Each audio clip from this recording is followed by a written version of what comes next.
Hare Krishna, welcome to this episode of Puruṣottama-kathā, episode 5. And today we will start the Puruṣottama-yoga, the study of the 15th chapter of Bhagavad Gita. 1 second.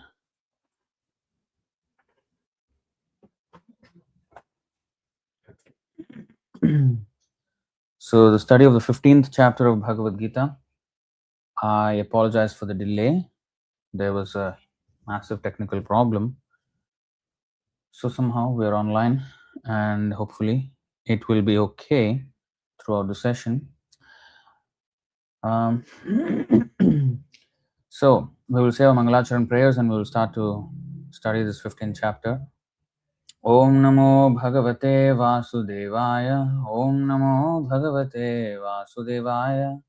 Om Namo Bhagavate Vasudevaya.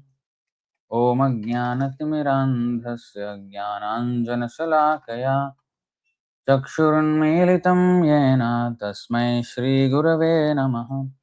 Shri Chaitanya Manobhishtam Sthapitam Yena Bhutale Swayam Rupaha Kadamahyam Dadati Swapadantikam Vandeham Shri Guru Shri Yutapada Kamalam Shri Gurun Vaishnavamscha Shri Rupam Sagrajatam Sahagana Raghunathanvitam Tam Sajivam Sadvaitam Savadhutam Parijanasahitam Krishna Chaitanya Devam Shri Radha Krishna Padan Sahagana Lalita Shri Vishakhanvitamscha Namo Vishnu Padaya Krishna Presthaya Bhutale Srimate Bhakti Vedanta Swaminiti Namine Namaste Saraswati Deve Gauravani Pracharine Nirvishesha Sunyavadi Paschatya Deshatarine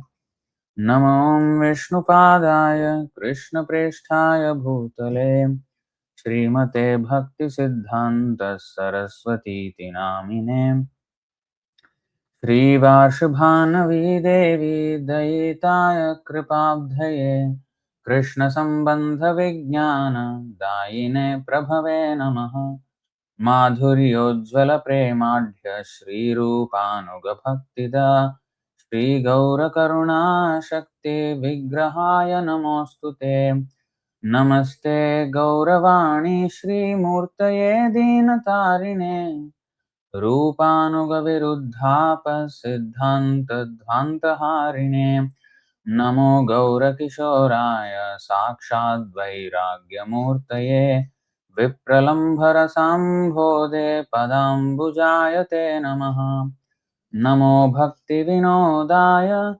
Satchidananda Namine Gaura Shakti Swarupaya Rupanugavarayate Gauravirbhava Bhumistvam Nirdeshta Sajjana Priyaha Vaishnava Sarvabhauma Shri Jagannathayate Namaha Vancha Kalpatarubhyascha Kripa Sindhubhya Evacha Patitanam Pavanebhyo Vaishnavebhyo Namo Namaha Panchatattvatmakam Krishnam Bhaktarupa Swarupakam Bhaktavataram Bhaktakyam Namami Bhakta Shaktikam Jai Shri Krishna Chaitanya Prabhu Nityananda Shri Advaita Gadadhara Shri Vasadi Gaura Bhakta Vrinda He Krishna Karuna Sindho Dina Bandho Jagatpate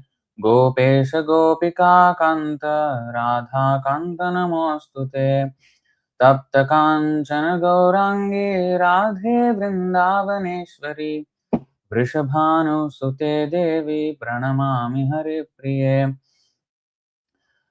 Hare Krishna Krishna Krishna Hare Hare Hare Rama Rama Rama Hare Hare Dhyeyam Sada Paribhavagnamabhishtadoham Tirthaspadam Shiva Virinchinutam Sharanyam Bhrityartiham Pranatapala Bhavabdhipotam Vande Mahapurushate Charanarvindam Tyaktva sudustyaja surepsita rajya lakshmim dharmishtha arya vachasa yadagadaranyam maya mrigam dayitayepsitaman vadhavad Vande Mahapurushate Charanarvindam.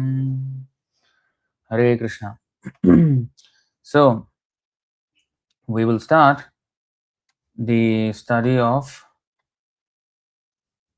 the 15th chapter of the Bhagavad Gita, which is called the Puruṣottama-yoga.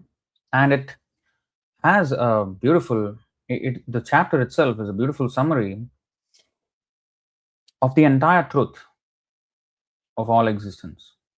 In Sankshepa, in summary, the entire Sambandha, Abhideya, and Prayojana, everything is mentioned in this chapter, and it's like a very nice summary of the entire philosophy of Krishna consciousness. So let's start to read it. It's already quite late because there was quite a significant technical problem today.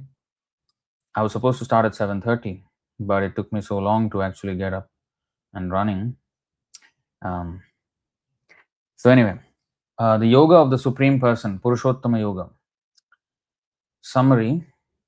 The ultimate purpose of Vedic knowledge is to detach oneself from the entanglement of material world, from the entanglement of the material world, and to understand Lord Krishna as the Supreme Personality of Godhead. One who understands Krishna's supreme identity surrenders unto him and engages in his devotional service. And this is kind of what is the chapter 15 in a nutshell. So text 1. Shri Bhagavan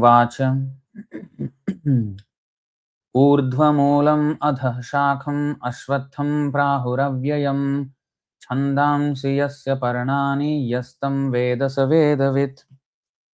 Now give me 1 second. I want to check something.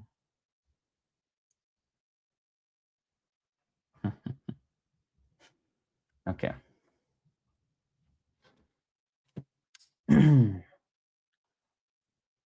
So what I checked was, in the original 1972 edition, this Sri Bhagavanuvacha, in the word to word, it is mentioned the Supreme Personality of Godhead said.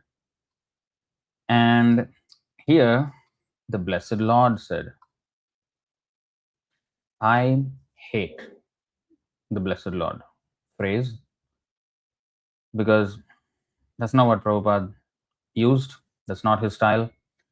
Tell what you may, that is not his style. And anyway, my research on the book changes is going on.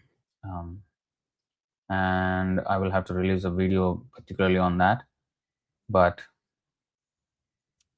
you know, when we have to have a balanced viewpoint about what actually Prabhupada wanted and what is not. And balance, when I say balance, it is not like, okay, some editing is okay, some editing is not. No, we're not for editing at all. Okay? But we want Srila Prabhupada's teachings, the original teachings of Prabhupada. That's what we want. So in many cases, the edited books have unnecessarily changed. I mean, the editors there, they have unnecessarily changed things around, which is totally unnecessary.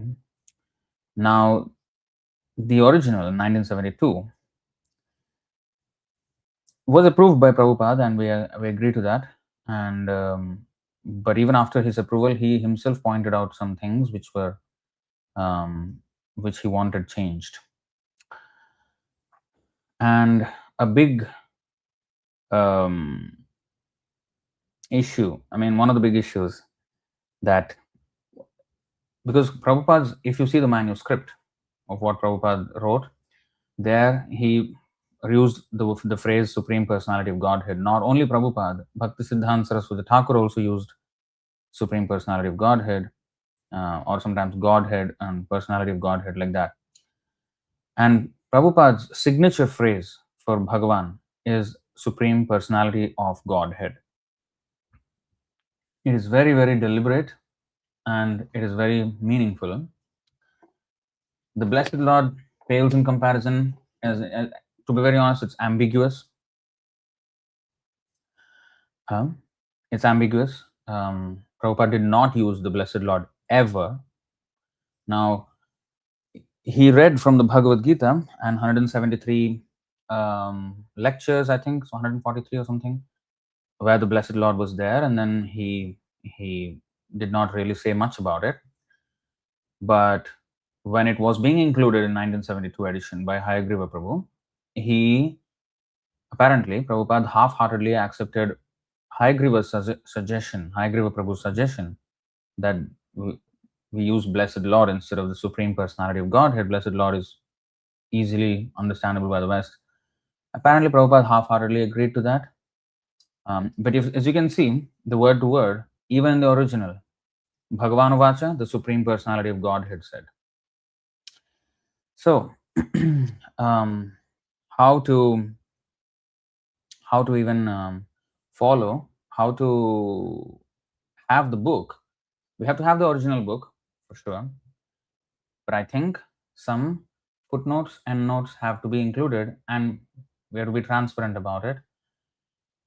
What actually Prabhupada meant, Supreme Personality of Godhead. Okay, well, that's one of the things. Anyway, that's a whole another subject. I'm going to address it in another video. But somebody is just spamming, what are you teaching? What are you teaching? You just listen, okay? If you want to know what I'm teaching, just sit down and listen. Can you not like type, spam the whole comment section? Just sit down and listen. Keep your fingers free, keep your ears open, and just listen. If you're not interested, then it's okay. You're free to leave. There's no hard and fast rule for you to stay. So today's topic, you can see the lecture title if you want, okay? Don't disturb the class here. So Shri Bhagavan Vacha Urdhvamulam Adhah Shakham Ashwatham Prahuravyayam Chandamsi Yasya Paranani Yastam Vedasa Vedavit. Shri Bhagavan Vacha, the Supreme Personality of Godhead said, Urdhvamulam, with roots above, Adhah, downwards, Shakham, branches, Ashwatham, a banyan tree, Prahu is said, Avyayam, eternal, Chandamsi, the Vedic hymns, Yasya, of which, Paranani, the leaves, Yah, anyone who, Tam, that, Veda, knows, Sah, he, Vedavit, the knower of the Vedas. Now also, Ashwatha is usually the fig tree.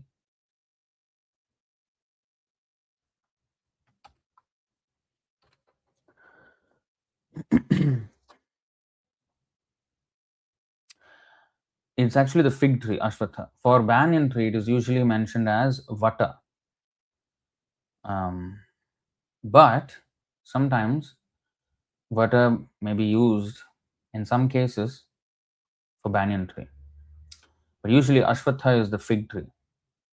It is usually not the banyan tree. Although the fig tree and the banyan tree are said to be in the same family, but a banyan tree looks largely different from a fig tree. But in this case, if you see the description of the tree with roots down and up and everything, it more or less resembles a banyan tree rather than a fig tree. But yeah, that's just a thing to note. So translation and purport by His Divine Grace A.C. Bhaktivedanta Swami Srila Prabhupada Ki Jai. So we should say word to word synonyms, translation and purport by His Divine Grace Srila Prabhupada Ki Jai. A.C. Bhaktivedanta Swami Srila Prabhupada Ki Jai. Because people devotees themselves don't realize the importance of the word to word at all. So anyway, translation. The Supreme Personality of Godhead said, it is said that there is an imperishable banyan tree that has its roots upward and its branches down, and whose leaves are the Vedic hymns. One who knows this tree is the knower of the Vedas.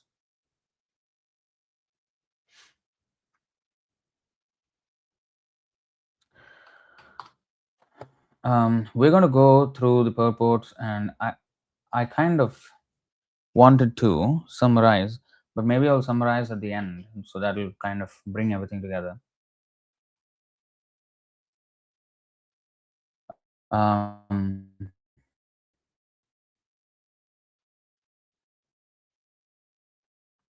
each chapter also can be subdivided into sections about what is the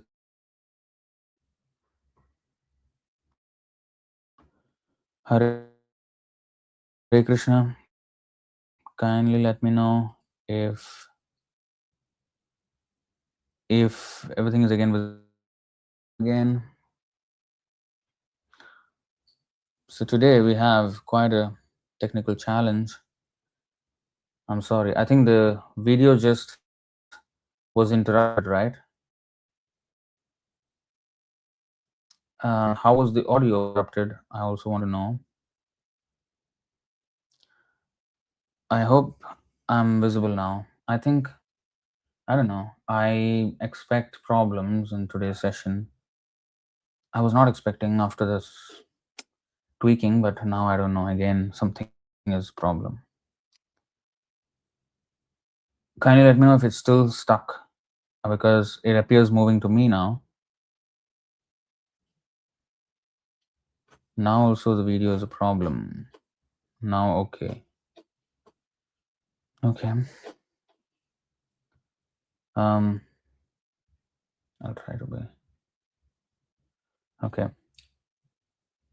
So this banyan tree, imperishable banyan tree, that has its roots upward and branches down. So that's an upside down tree, and whose leaves are the Vedic hymns. One who knows this tree is the knower of the Vedas. Now, in this purport, Prabhupada compares this to many things. Okay. So let's try to read the purport. After the discussion of the importance of Bhakti Yoga, one may question, what about the Vedas? It is explained in this chapter that the purpose of the Vedic study is to understand Krishna. Therefore, one who is in Krishna consciousness, who is engaged in devotional service, already knows the Vedas.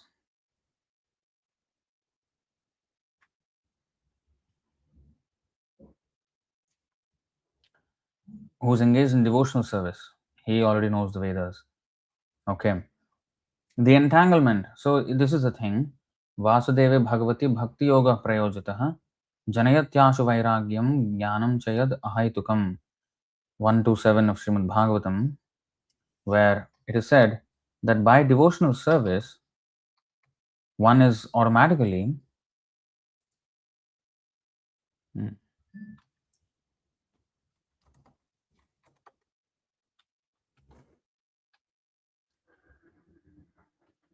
by rendering devotional service under the Supreme Personality of Godhead, Sri Krishna, one immediately acquires causeless knowledge and detachment from the world. So by rendering of devotional service, knowledge comes. Knowledge means the conclusion. The conclusion. Siddhanta. Now, in one place in the Bhakti Siddhanta Saraswati Thakur's biography, Bhakti Siddhanta Vaibhav, there is a mention where Srila Bhakti Siddhanta Saraswati Thakur, I think his disciple, Sundarananda Vidyavinod Prabhu, he mentioned the word Gaudiya Vada, Gaudiya Vaishnava Vada. Then Bhaktisiddhanta Saraswati Thakur corrected him, no, it is not Vada, it is Siddhanta. So the difference being, Siddhanta is the perfect conclusion, Siddha Anta. So that is the perfect conclusion of all philosophy. Whereas Vada means a standpoint, a school of thought, a stance. So that is a position, maybe. So all these words, they are synonyms of that. Vada means. So it is not Gaudiya Vaishnava Vada, suggesting that it is an opinion or something. But no, it is an opinion of Krishna though. So therefore it is Siddhanta. It's a perfect conclusion. So one may think, oh, if I do devotional service, then I get knowledge. But then we have to read books, then only we'll get knowledge, right? Then we can engage ourselves properly in devotional service. How can I just do devotional service and then I get knowledge? Well, Dadami Buddhi Yogam Tam, Krishna gives the intelligence. And how does he give the intelligence?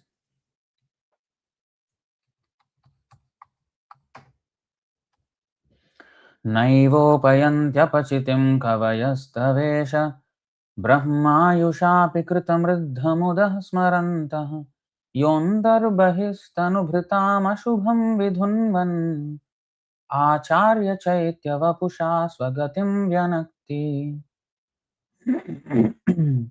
O my Lord, transcendental poets and experts in spiritual science could not fully express their indebtedness to you even if they were endowed with the prolonged lifetime of Brahma, for you appear in two features, externally as the Acharya and internally as the Super Soul or Paramatma, to deliver the embodied living being by directing him how to come to you.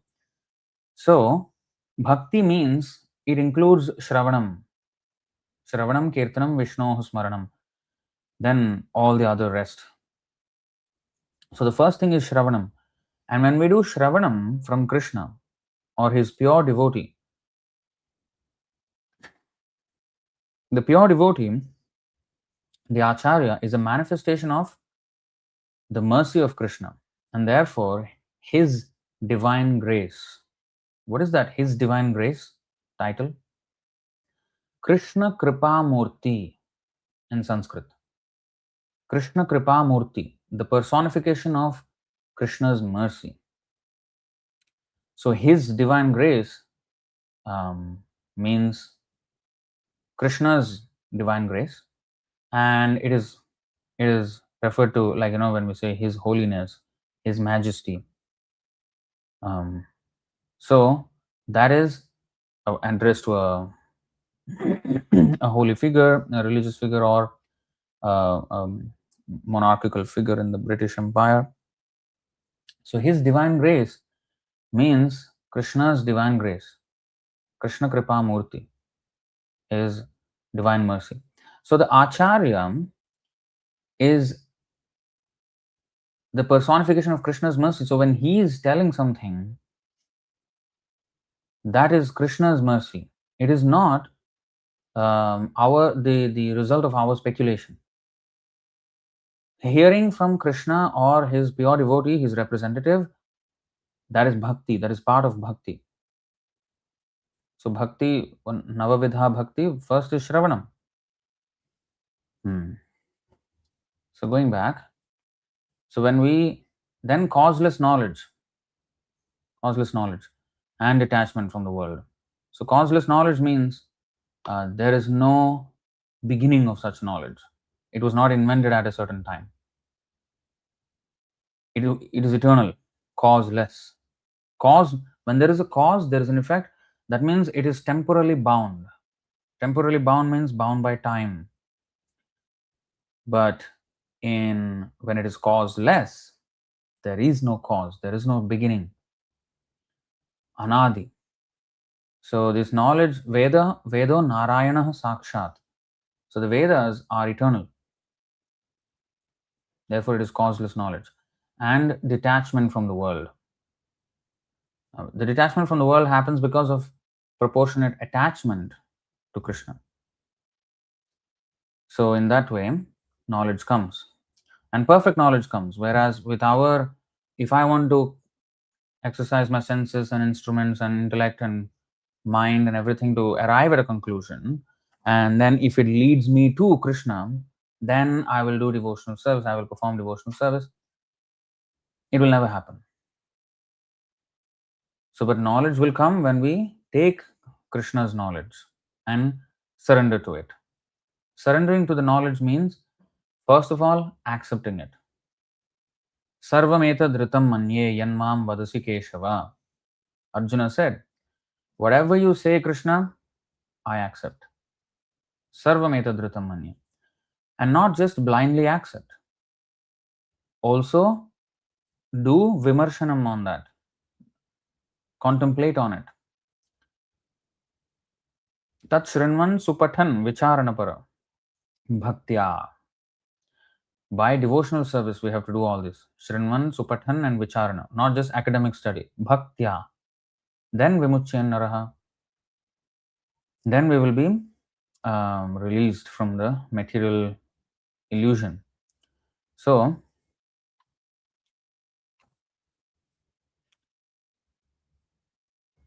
one who is in Krishna consciousness, who is engaged in devotional service, already knows the Vedas. So, what does he know from the Vedas? Others who study Bhagavad Gita without bhaktya, they can never understand.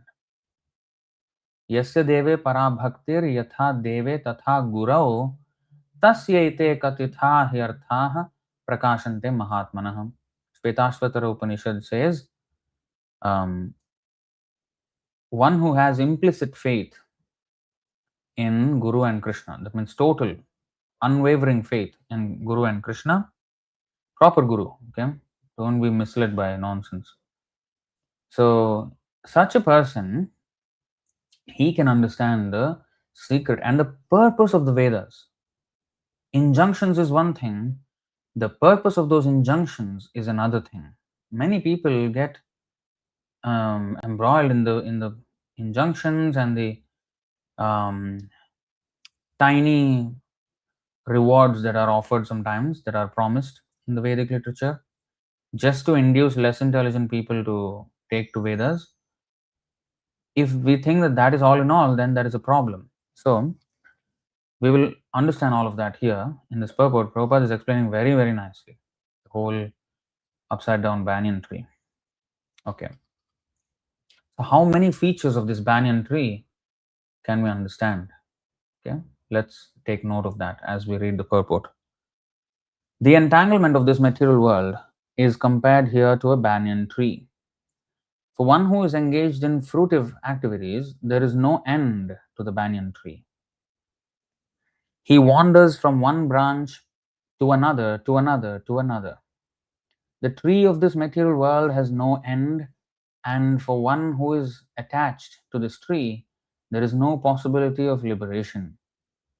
The Vedic hymns, so that is one thing. If you see a big banyan tree, I remember when I was, I think, less than 10 years old, we went to one place in Karnataka where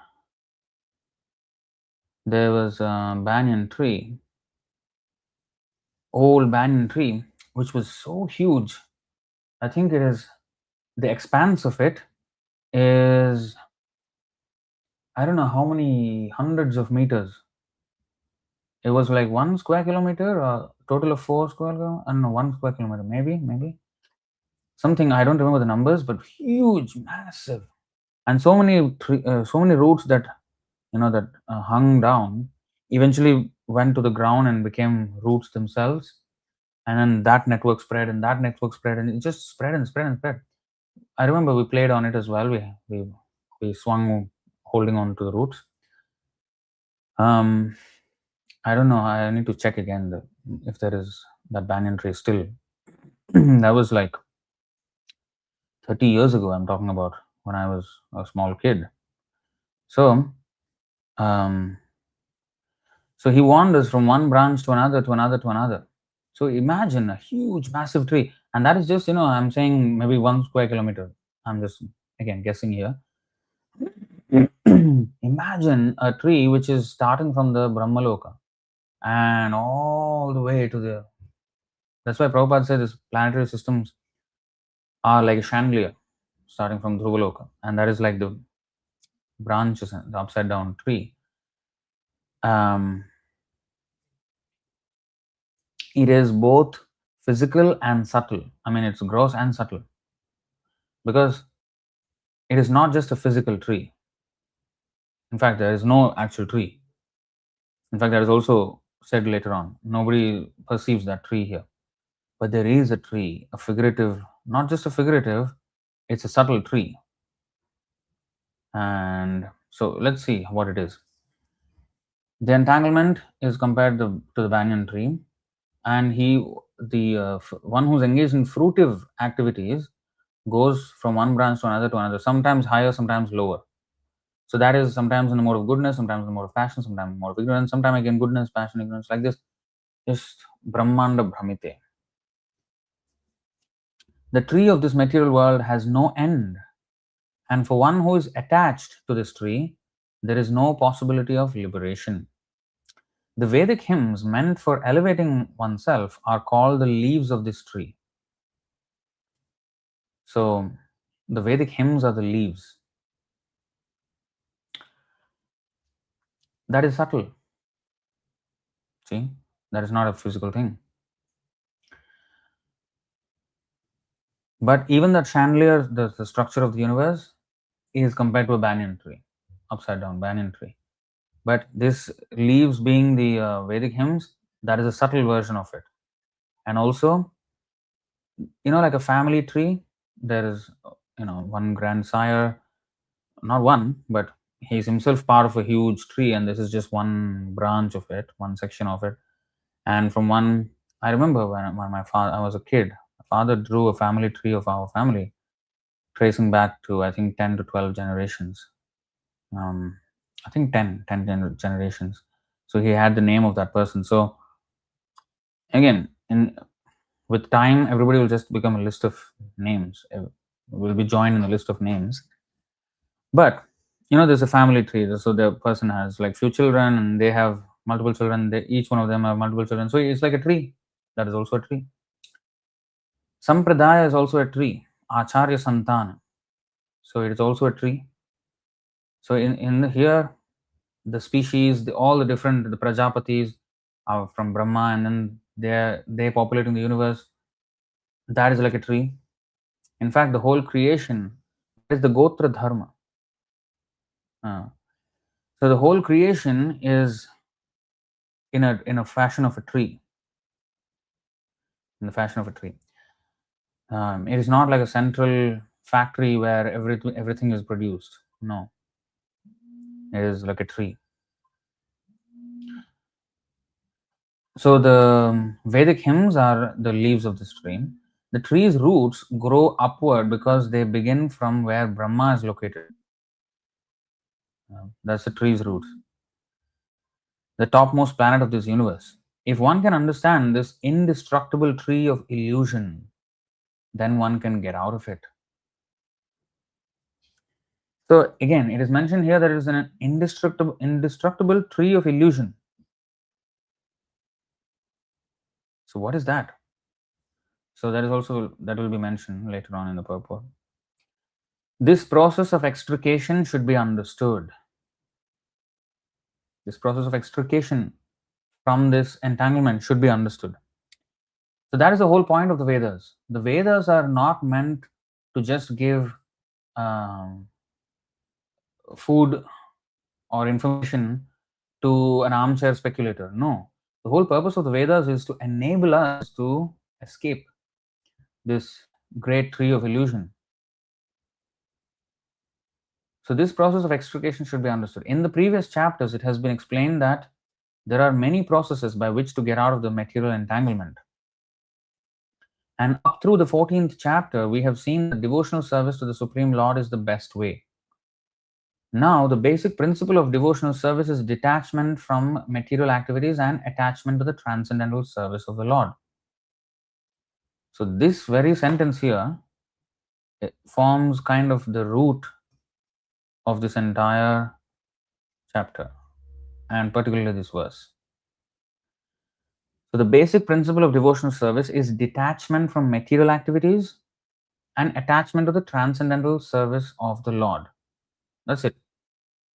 All the knowledge is meant for effecting this result, manifesting this result. So we should always check when we are following the Vedas, is it bringing me to detachment from material activities and attachment to the transcendental service of the Lord? Or it is keeping me in more material attachment in the heavenly planets and all of that? So if I am Vedavadarata, there are certain followers of the Vedas who think that, oh, following the rituals and going to the heavenly planets, doing all those rituals rightly so that there's no mistake. They just stuck with those details without understanding the real purpose of the whole thing. That means they have not understood the basic principle of the Vedic literature. So Bhakti Vedanta means, this is the idea. So Vedanta, the Anta of Veda. Veda means knowledge. So Vedanta means the end or the complete, the quest, the end of the quest of knowledge, quest for knowledge. So that is the Supreme Lord, Krishna. So then when one finds that, Jnanavan Mam Prapadyate, he surrenders to Krishna. So that is devotional service. So the Vedanta means it has to lead to bhakti. Bhakti Vedanta. So these Mayavadis, they consider themselves as Vedantis, but they don't have the ultimate understanding. Brahmeti, Paramatmeti, Bhagavan iti shabdate. Bhagavan is the Vedanta. So once that sambandha is established, okay, he is the end of the quest for knowledge and he is the origin of everything that exists. Okay, now I understand the sambandha, then abhideya, bhakti. So bhakti Vedanta. So of course the final end of it is love of Godhead, Krishna Prema. That is a natural consequence. And in Prema, nothing but bhakti prevails. And it is done in the purest way. The process of breaking attachment to the material world is discussed in the beginning of this chapter. The root of this material existence grows upward. This means that it begins from the total material substance, from the topmost planet of the universe. From there, the whole universe is expanded with so many branches representing the various planetary systems. Now, here the branches are compared to planetary systems. So, the physical planets that are actually existing in the sky, they are all part of this tree. And then there are subtle aspects, the Vedic hymns being the leaves. And then we will see in the next, I think, following verses, the twigs are the desires. So in this way, it is a mix of the subtle and the gross reality. Now, that demarcation between subtle and gross is for our understanding. It is a categorization for our understanding, but it is just a whole. It is intertwined always. It is not that it can be separated. It is always intertwined. For example, my actions with my body or my speech is intertwined with with my mind and intelligence, right? So how can that be separated? Oh, how can this tree be half in the gross manifestation and some parts of it in the subtle manifestation? What kind of a tree is that? Because we see tree as just a physical thing. Well, we have to, especially when we're approaching Vedic literature, we have to break from the conditioning, from the minuscule, narrow, small room of conditioning that we are in. We have been fed that whatever we see, we have to believe. Something that is abstract is not existing. It is only in your mind, in your thought. So this kind of rational so-called thinking, we have to rise above that. This humanistic approach. Humanistic approach means having a lot of faith in human capability, humanity, but nothing beyond that, supernatural, and especially the supreme. There is no understanding of these higher aspects, higher realms of existence, and simply taking a humanistic approach is not a very conducive mindset with which we should approach the Vedic literature. So if there are things here described that is beyond our immediate grasp, we have to adjust our intellect, our mental capacity to accommodate the entirety of the truth that is being explained. Just because it does not fit our current paradigm of vision of the universe or vision of reality or life as we know it, it is not that we reject parts of it or do not pay enough attention to parts of it that do not make sense to us right now. If Krishna is explaining them, there is absolute sense. And once we understand that whatever Krishna is saying, I have to accept. Sarvam etad manya yanmam vadasi Keshava. Whatever Lord Keshava or Krishna has said, I have to accept.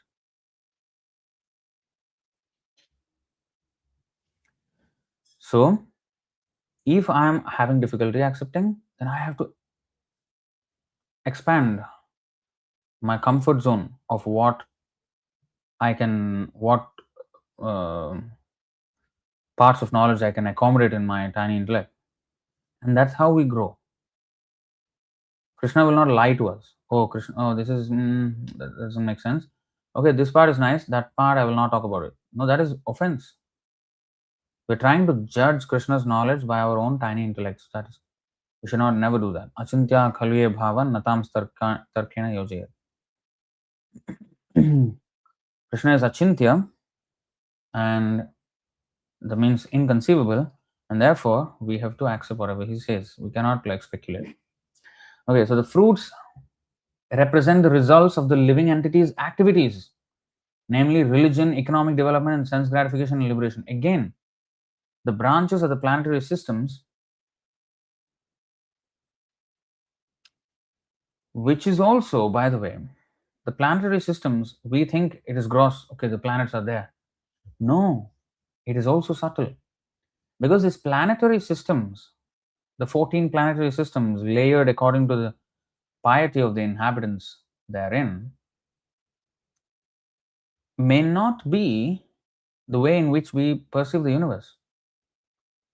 Prabhupada in one letter actually said, I think in 1968 or 69 or 67, somewhere around there, where he said that sometimes the universe is like a lotus flower, and sometimes the higher planets and the lower planets can be on the same petal, but they are higher. So just like the gradations, right, of living entities. Jalajana Valakshani. There are fish of 900,000 kinds. Where are these fish? The number of species that are found by the scientists of fish in this world stands at about 35,000 now. We're talking about 900,000. Where are the rest of them? So they are in other planets. Different kinds of fish, different kinds of aquatics. So the aquatics in the gardens of the heavenly planets, in the ponds and lakes of the heavenly planets, and the ocean of Kshir Sagar, the milk ocean. In the ocean, there must be fish there. So there are fish everywhere. So those fish are still considered lower, even if they are in heavenly planets, compared to humans. So you see, the gradations of the living entities, it's not that in Nagaloka, only Nagas live and nothing else, nobody else lives. No. Others also live. But these are the most predominant species there. So, like that. So, demigods are the predominant species of the heavenly planets. But there are other animals. There are gardens, means there are plants. Sthavara Lakshvamsita, 2 million kinds of trees. So, these are existing there also. So, although they are of a lower life form, they are in a higher planetary system. Physically, they are located in a higher situation than human beings who are higher than them spiritually but lower on the physical planetary system. So, similarly, the planetary systems themselves, another good example, okay, in this world, okay, let's take a crude example. In this world, there are countries, say in United States of America, it's considered a developed country, no matter how it looks now, but it's considered a developed country. Just for the argument's sake, let's take it as a developed country. Economically, I mean, culturally not so developed, very backward, whatever. Economically, let's take the conventional understanding of what is developed and what is not developed, underdeveloped, developing, whatever. So there is the United States developed, Europe developed. Parts of Europe, the poorer countries are not so developed. Hungary is actually not that developed as Germany, and the Eastern European countries, which were part of the USSR before, they are not as developed. Like the Tajikistan and Kazakhstan, they're not as developed as the. And then we have China, which with cities very very developed, and in the same country there are villages everywhere, and this is everywhere. So physically, developed countries are a rung of countries, developing countries and underdeveloped countries. Although these are the different tiers of countries, but geographically, the underdeveloped and the most developed can be neighbors. That is the thing. So planetary systems themselves, the demigods, they see the planetary systems as layered according to piety. We see it differently. We don't see that layered thing, or maybe we are looking at it. We don't see the same way as what is described in the Bhagavatam, for example. So again, there is that subtle nature. Although planetary systems is mentioned here, but up and down it may not necessarily be physically. Like for example, in this building, we are on the 3rd floor, and our temple room, and 6th floor there is a company. Okay, so the company is higher than the temple physically. Consciousness wise, no match. The temple is higher than anything else. But there are higher buildings which are 100 floors, much higher than the temple. But the consciousness is much lower than the temple. So the piety, the bhava is different. And the subtle overpowers the gross. It takes precedence, or it takes more importance over the gross. So I can be on the 100th floor and be absolutely miserable, or I can be on the ground floor chanting Hare Krishna and absolutely blissful. See, the bhava is what matters. Okay? So this upper and lower is very, very subjective. It's not subjective, it's objective, but the thing is, we cannot demarcate them into geographical locations or height or distance. Not exactly that. Although there is such an arrangement as well of planetary systems as described in the Puranas, but it is manifested differently to our vision.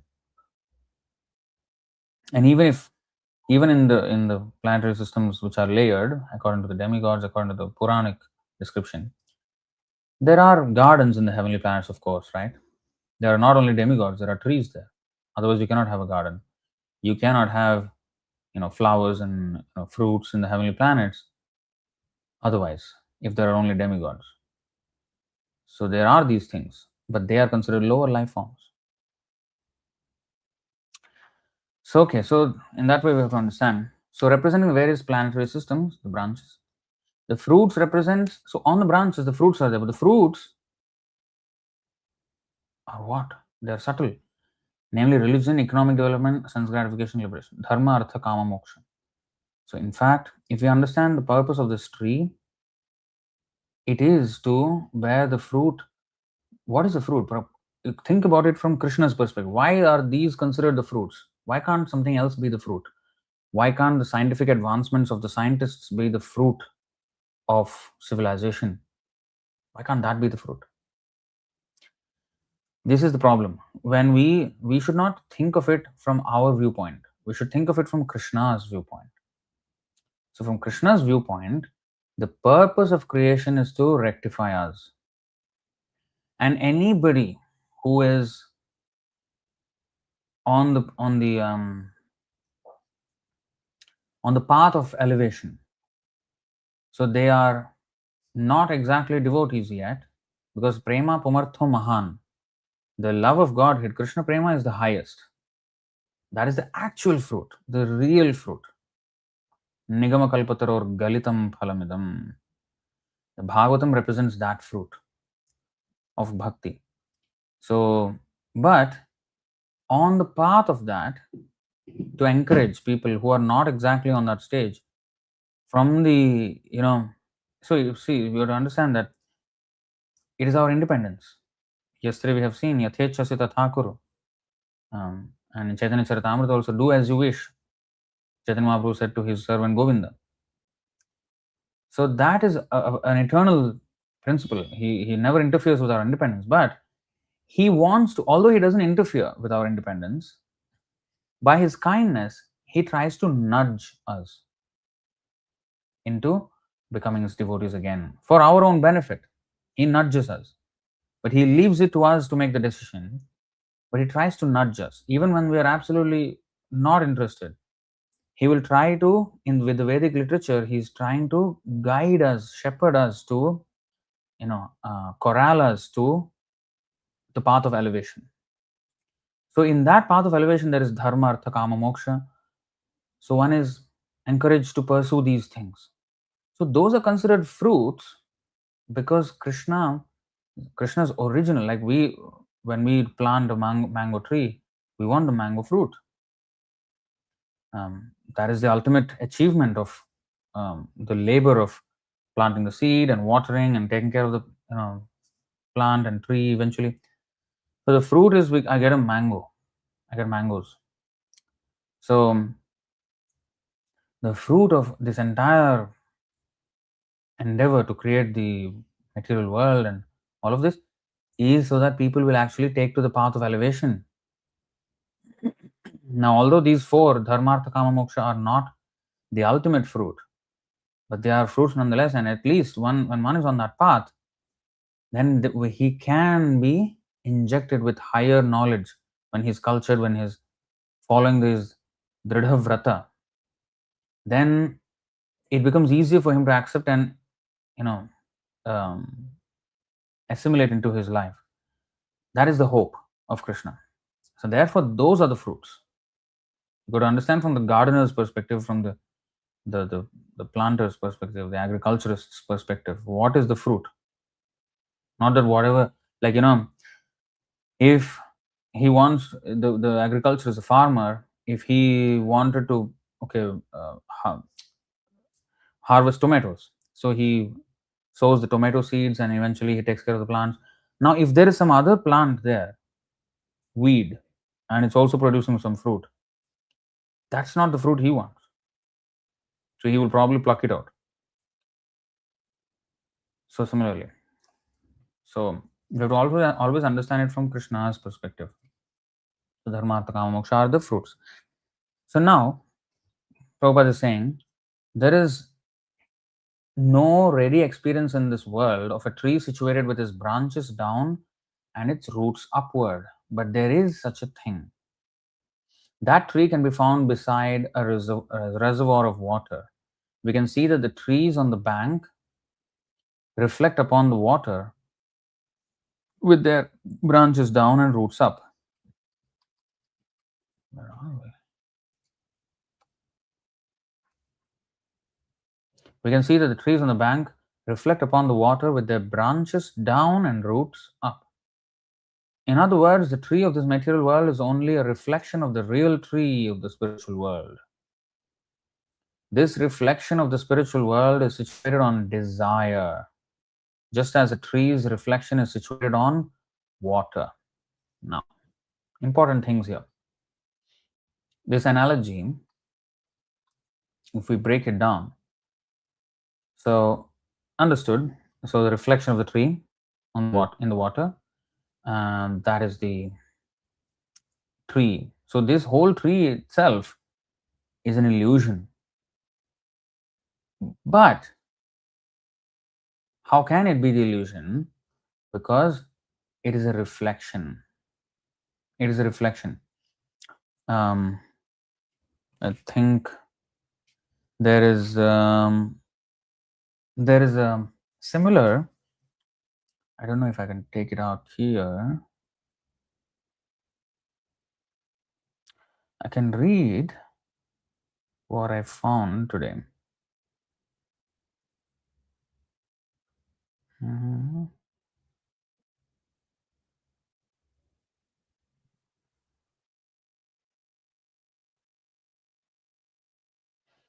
Somehow I lost that.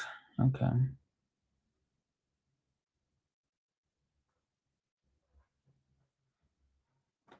So actually, I found today. I was doing something else, but then I found in the Katha Upanishad that there is a similar description of the in the 2, 3, 1 onwards. I think so. There is a description of this banyan tree, again upside down banyan tree, and there it is mentioned many examples like mirror. So it is a reflection basically. So I did not keep it ready here.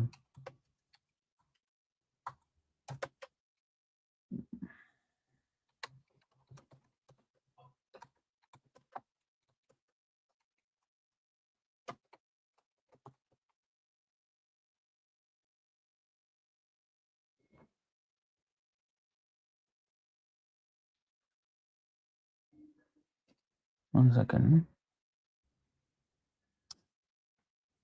Um,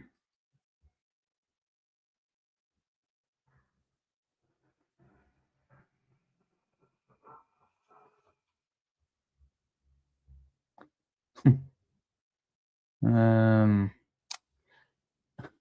it's in a website which is I want to go there. Mm,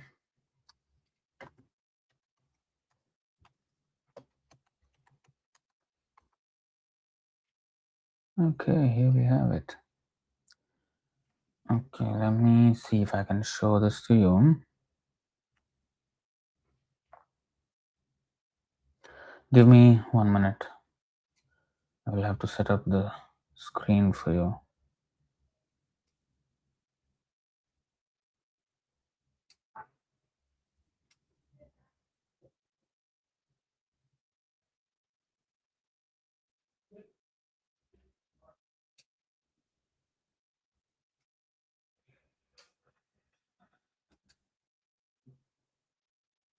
Hmm.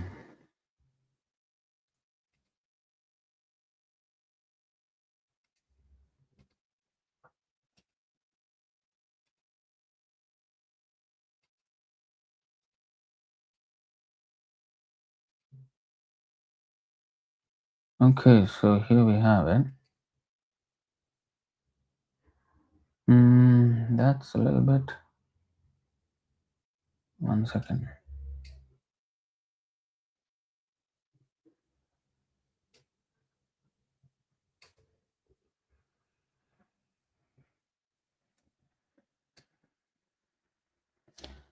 Okay, Shankaracharya's commentary, we don't want that.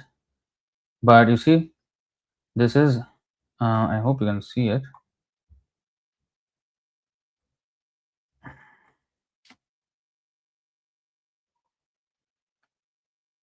Representing a conversation between the sage Nachiketas and Yama.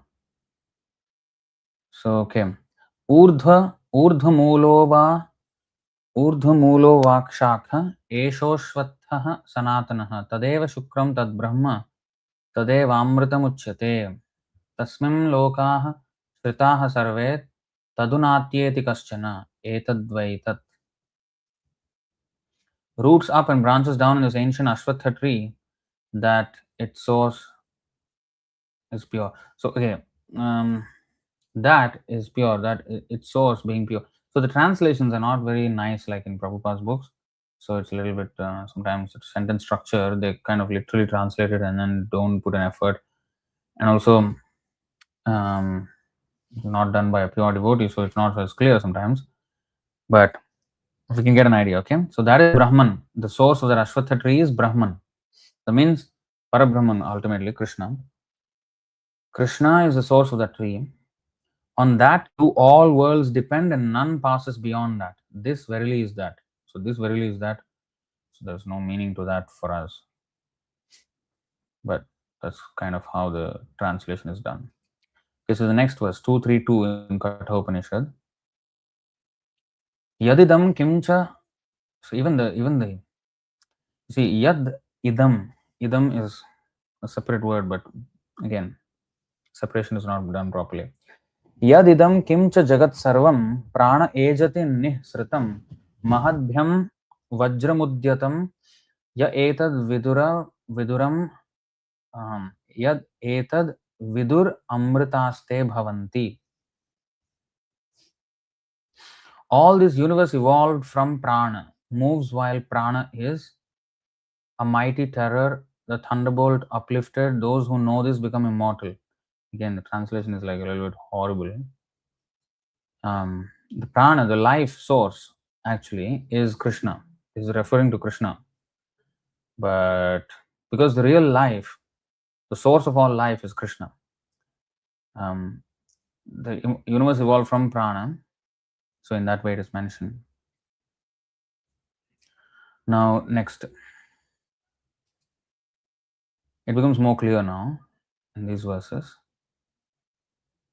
Okay. Bhayadasyagnistapati, bhayattapati suryah, indrascha vayuscha mrityurdhavati panchamah. From fear of him, fire burns. So this is there in the Srimad Bhagavatam as well, 3:25-42. So Kapila says, because of me, fear of me, the fire burns, the sun shines, the wind blows, and the death goes about taking its toll. So same thing here, it is mentioned in Katha Upanishad. For fear of him actually is supposed to be capital H.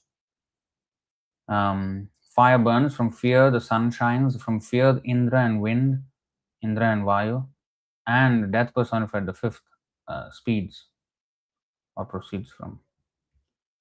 So because of fear of him, all these things are going on. So he is the supreme controller. Okay, then we have,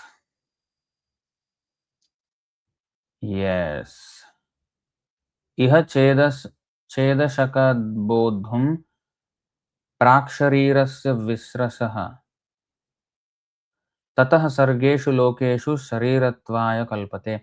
If here he is able to know before the falling of his body, then in the worlds of created things he becomes embodied.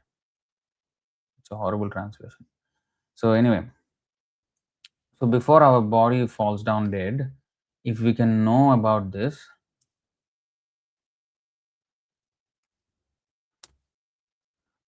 he becomes embodied. Well, I don't know what it's talking about. Sharirattvaya kalpate tata sargeshu lokesh. Icha buddham praksharirasya vishrasah tata sargeshu lokeshu sharirattvaya kalpate. I don't fully understand the Sanskrit. Some cha ida shakad bodham. Cheda shakad. I don't know what is cheda shakad. Bodhum is, yes, understood. Praksharirasya means understood before the end of this body. Visrasaha, I don't know. Tatah sargeshu lokeshu sharirattvaya kalpate. The rest of it is clear. But cheda shakad and visrasaha, I don't know what it is. Anyway, we'll go to the more clear ones. This is the one I was talking about. 235. Okay.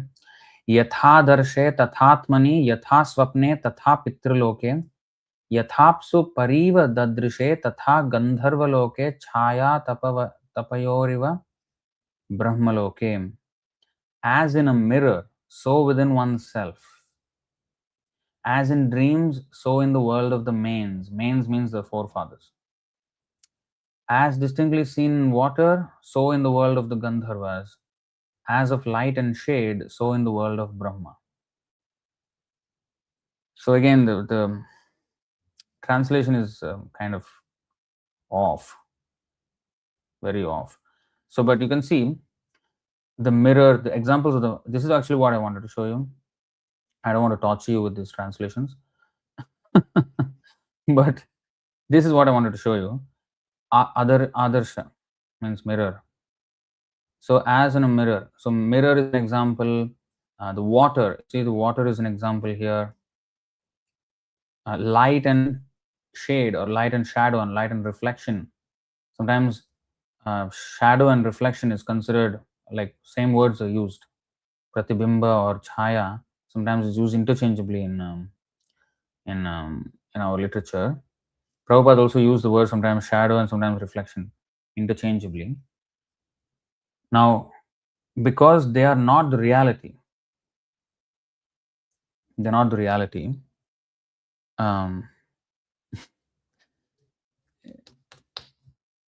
Reminds me of a video, and anyway, that's a digression, because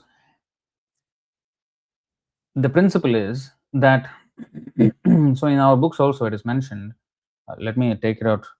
I mean, let me go back to that database, because this is actually torture.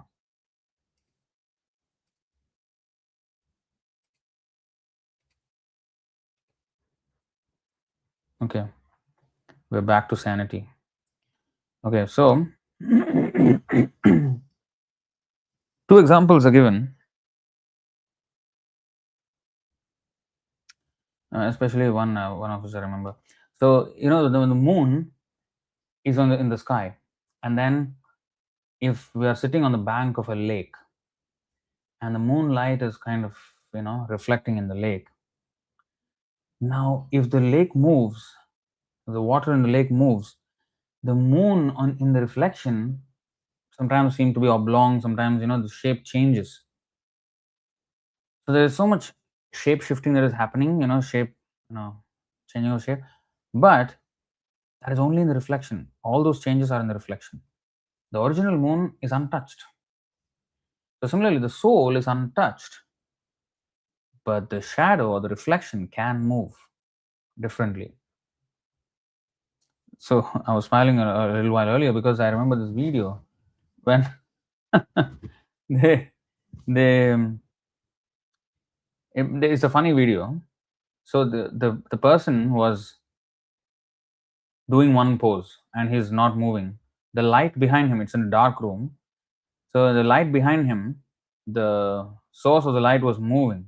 The torch light, they moved it, and then the shadow moved as if the person was dancing. But actually, the person wasn't dancing. He was stationary, but the shadow is dancing. So, so there if the shadow has movement, although the real person does not. So that is the kind of thing that is happening.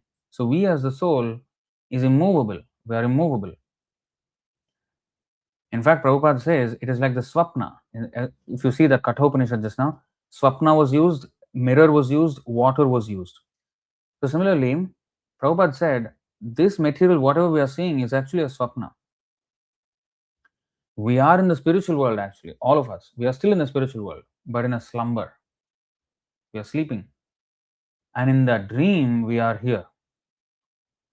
It's a very peculiar dream, because usually when I have a dream, even if I dream of people who I know, those people do not know that they participated in the dream. No, they did not participate in the dream. It's my own hallucination of them being in the dream. But in this case, we all are kind of in the same dream of the Lord, Yoga Nidra, and we are ourselves in a dreamy state. And we all are interacting with each other. Each of us are illusioned, and we are in that dream where we are interacting with each other. So it's a very different kind of dream, but dream nonetheless. So when we open our eyes, chakshuran militam yena, then we see that we are in the spiritual world. So that is what happens when we wake up. Ultimately, we wake up in the spiritual world again. We are sleeping there. And that sleep is transformed into this material existence. So although here we are doing so many things, there we are actually only sleeping. Just like in the dream. We are sleeping in one place, but in the dream we are doing so many things. So similarly, the object may be in one place, but the reflection may be moving. The shadow may be moving, but the object may be in one place. So these are examples which are dependent. The shadow cannot exist without the original. Reflection cannot exist without the original. Dream cannot exist without the person who is sleeping. So the original is the basis for the secondary illusory representation, always, in all these examples. That's the point I'm trying to make. Okay? So there's no ready experience in this world of a tree which is with its branches down and its roots upward. But there is such a thing. That tree can be found beside a reservoir of water. Okay, let me just look at something.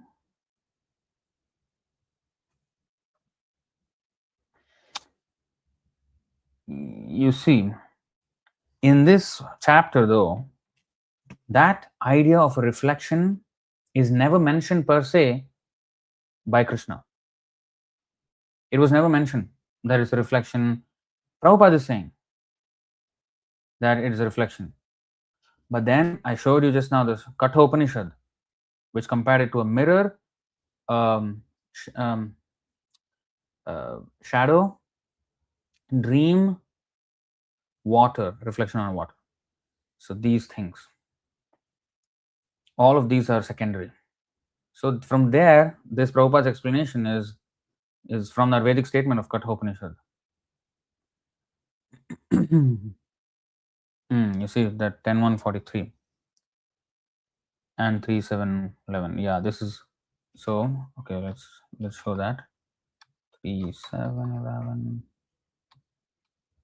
यथा जले चंद्रमसः कंपादिस्तत्कृतो गुणः दृश्यते सन् अपि द्रष्टुर आत्मनो गुणः. As the moon reflected on water appears to the seer to tremble due to being associated with the quality of the water, so the self associated with matter appears to have the qualities of matter and therefore moving about and having so many. But the self is not moving at all. Atma is not moving. Our association with the modes is what is just like another example I'll give you. Video game. The person is sitting in the chair, moving about, but in the illusory representation, his identity is now some video game character, and now he's moving in different ways, going and doing so many things inside there, but actually he's not moving. It's another example. These VR goggles and everything, it is giving you a virtual reality. It's not reality, it's virtual.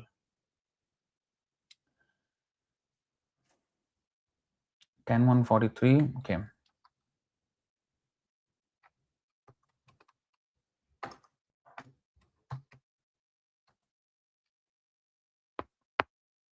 ज्योतिर्यथैवोदकपार्थिवेश्वदः समीरवेगानुगतं विभाव्यते एवं स्वमाया रचितेष्वसौ पुमान् गुणेषु रागानुगतो विमुह्यति.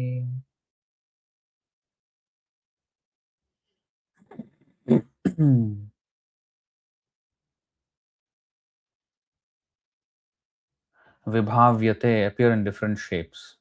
Swamaya rachitesh, in the situation created by one's mental concoctions. See? When the luminaries in the sky, such as the moon, the sun, and the stars, are reflected in liquids like oil or water, they appear to be of different shapes, sometimes round, sometimes long, and so on, because of the movements of the wind. Similarly, when the living entity, the soul, is absorbed in materialistic thoughts, he accepts various manifestations as his own identity because of ignorance. In other words, one is bewildered by mental concoctions because of agitation from the modes of material nature. So you see, sometimes we have a human body, sometimes we have an ant body, sometimes we have a cockroach body, sometimes we have a tree's body. Our shape is changing here so much. But that's because of the wind of the what is that? Vayur Gandhan Ivanalaha. Vayur Gandhan. In the 15th chapter, the same chapter, 8th verse, it is mentioned there. So there it is mentioned that the wind carries the flavors, and then we accept different conceptions. And so same here, by the wind, the surface moves, and then the appearance of the reflection appears different than the shape of the actual object. So these are some of the examples. Okay. So this illusory tree, the upside down tree, can be found in the tree can be found beside a reservoir of water. We can see that the trees on the bank reflect upon the water with their branches down and roots up. In other words, the tree of this material world is only a reflection of the real tree of the spiritual world.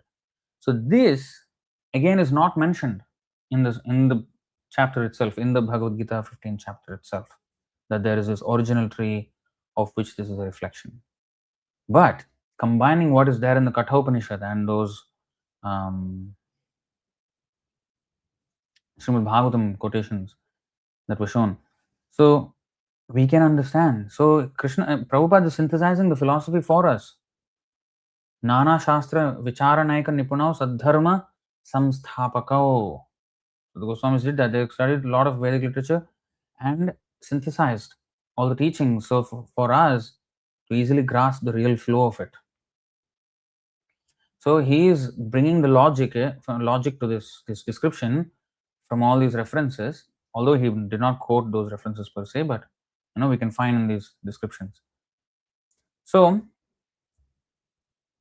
it being an illusion, there has to be a real tree. That tree is as expansive as this reflection. In fact, if you have a pot filled with water, and then there is the sun in the sky, now the entire sun is reflected in the water. But it's the pot is this small. The sun is millions of times bigger than the earth. So such a big thing can be reflected in a small thing. So the reflection of the reflected banyan tree, which is in this material world, is a small reflection of the unlimited tree in the spiritual world. Just like the unlimited sun is reflected in a very finite pot, or even a katori, small cup. If you put water and then if the sun reflection falls on it, you can see the reflection there. So in any size, the reflection can be there. So such an understanding is crucial for us to really grasp the meaning of what is being said. Okay? So the tree can be found beside a reservoir of water. We can see that the trees on the bank reflect. So trees on the bank reflect upon the water with their branches down and roots up. In other words, the tree of this material world is only a reflection of the real tree of the spiritual world. So the information of the spiritual world, there is an indirect description in this verse by describing the reflection. If you describe the reflection, you are giving the hint of a real object, right? It is obvious. So the reflection, this is very important.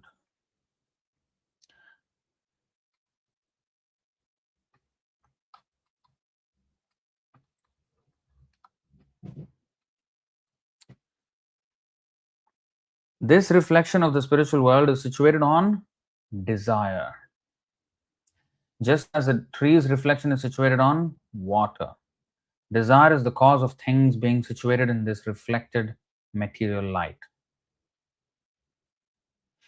Now, when we say that tree's reflection is situated on water,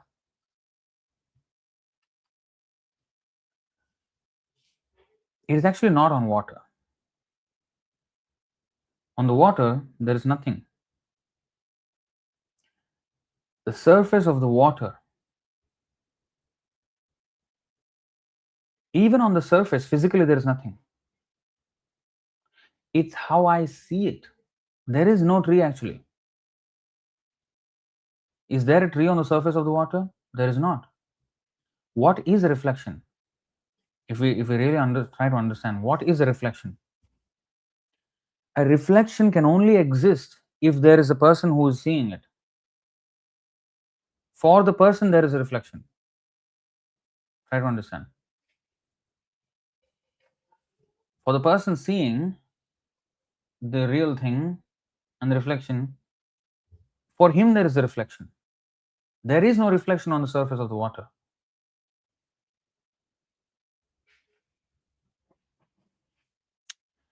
So, unless the real thing is there cannot be a reflection for the observer. The reflection is only for the observer.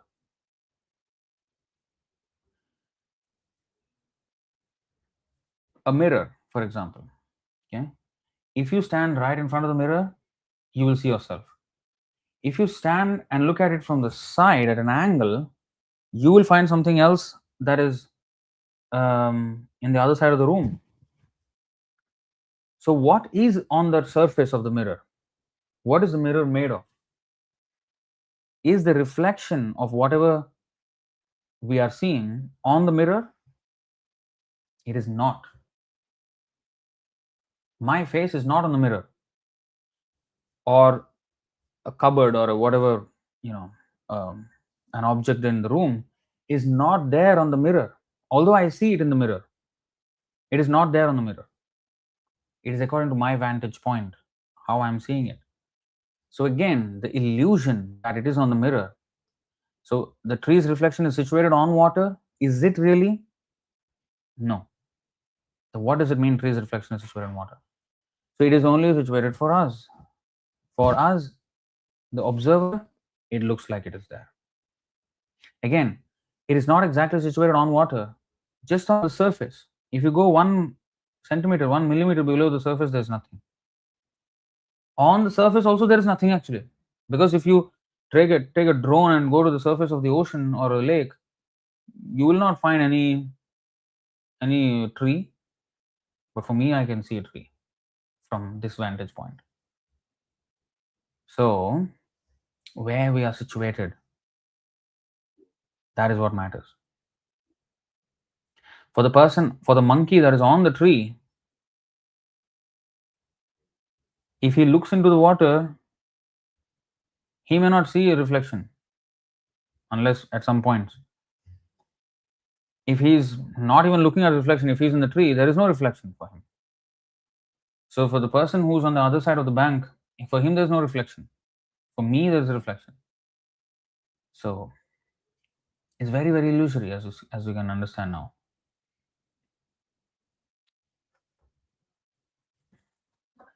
Desire. So this reflection of the spiritual world is situated on desire. So again, you see,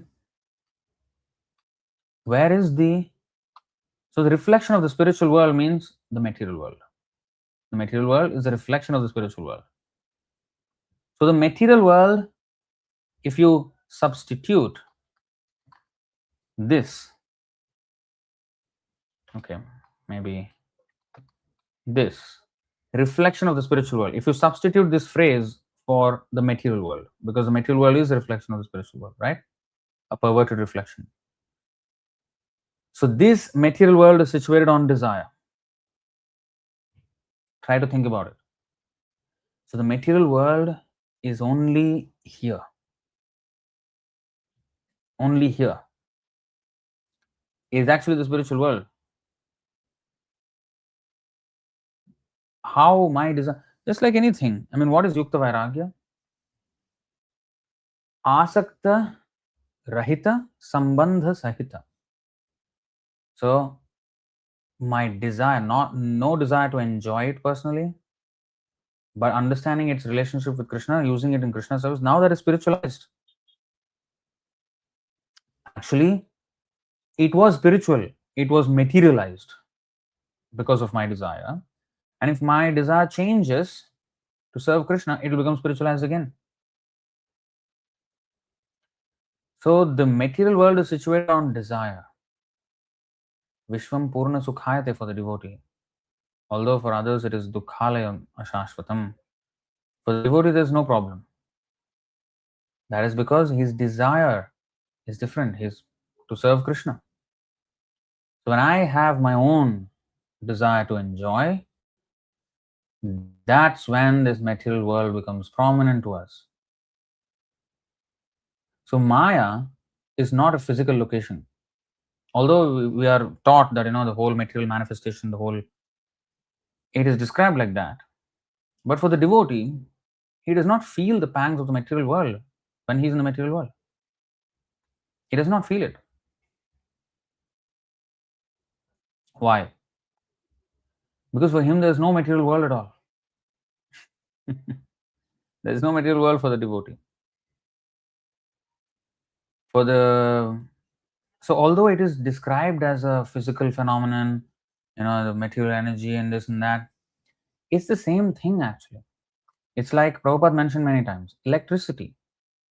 Electricity is the same, but I can manipulate it to whichever way I want. I can make it into a freezer, a refrigerator, or a heater, or something else, maybe a computer, maybe something else. So I can manifest the effect of that in different ways by employing different gadgets and arrangements on how to manipulate the electricity to power something and bring about a different thing. So it can be a light, it can be a cold, it can be a hot, it can be a something else. It can be so many things. It can charge a mobile phone and that can do something else. So in this way, it can do so many things. One electricity. Parasa Shaktir Vividhaiva Shruyate. This categorization, okay, Krishna, okay, this is the material electricity or a spiritual electricity. No. Electricity is electricity. Material or spiritual, what I plugged to that electricity, that is what I get. So if my desire is to enjoy my senses, then that will be the effect of Krishna's energy. Like the police is a protective force, it can also be a threatening force. Given the government is acting in good faith, which in some countries it is not, many countries it is not. So if it is acting in good faith, if a proper government, so what it is supposed to do, the police has to, for a person who is law abiding, for him the police is a protective force. He feels safe when the police are around. The thief feels threatened when the police are around. Same police, different effect, because how I conduct myself. So my desire, my actions, that is what determines my experience.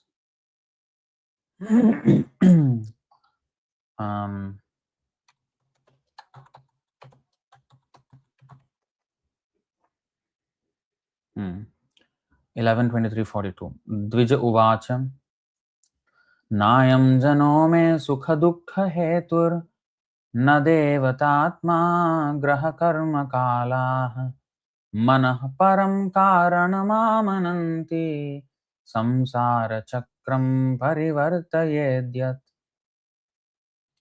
The Brahmana said, these people are not the cause of my happiness and distress. Neither are the demigods, my own body, the planets, my past work, or time. Rather, it is the mind alone that causes happiness and distress and perpetuates the rotation of material life. Manah param karanam. My mind is my real problem. So, that's where the material life is situated on. The reflection of the spiritual world, which is the material world, is situated on desire. Just as a tree's reflection is situated on water. Now, in the reflection,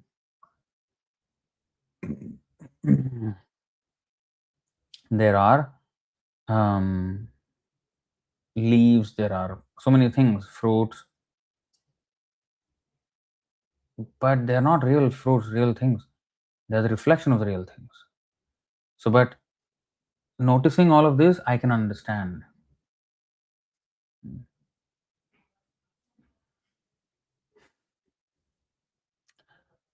Desire is the cause of things being situated in this reflected material light.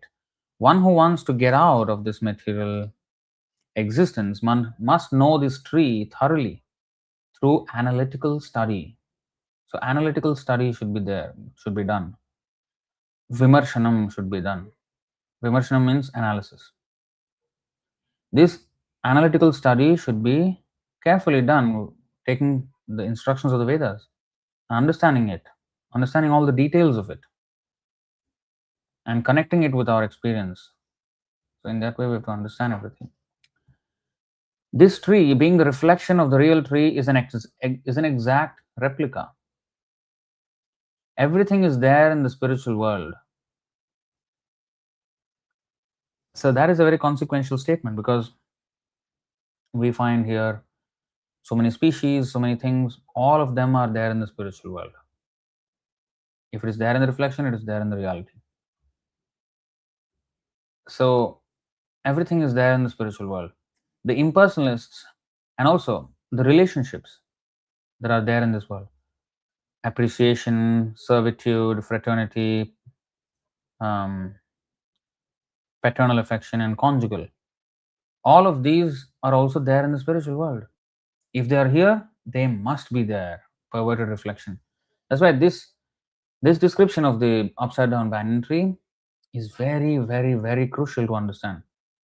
It's the first verse of the Puruṣottama-yoga chapter. We will understand the entirety of everything if we understand this. The impersonalists take Brahman to be the root of this material tree. And we have shown that in the Katha Upanishad, right? The Brahman is the root of the tree. The impersonalists take the Brahman to be the root of this material tree, and from the root, according to Sankhya philosophy, come Prakriti, Purusha, then the three gunas, then the five gross elements, Pancha Mahabhuta, then the 10 senses, Dashendriya, mind, etc. In this way, they divide up the whole material world into 24 elements. Sankhya Yoga. Sankhya means count. Sankhya means derived from counting. Mathematical derived from Sankhya is Sankhya. So Sankhya is analysis. When you have data there is numericals, Sankhya. There's so many numericals, and there's comparisons, and there's understanding. So there's analysis, data analysis. So Sankhya is coming from the word Sankhya.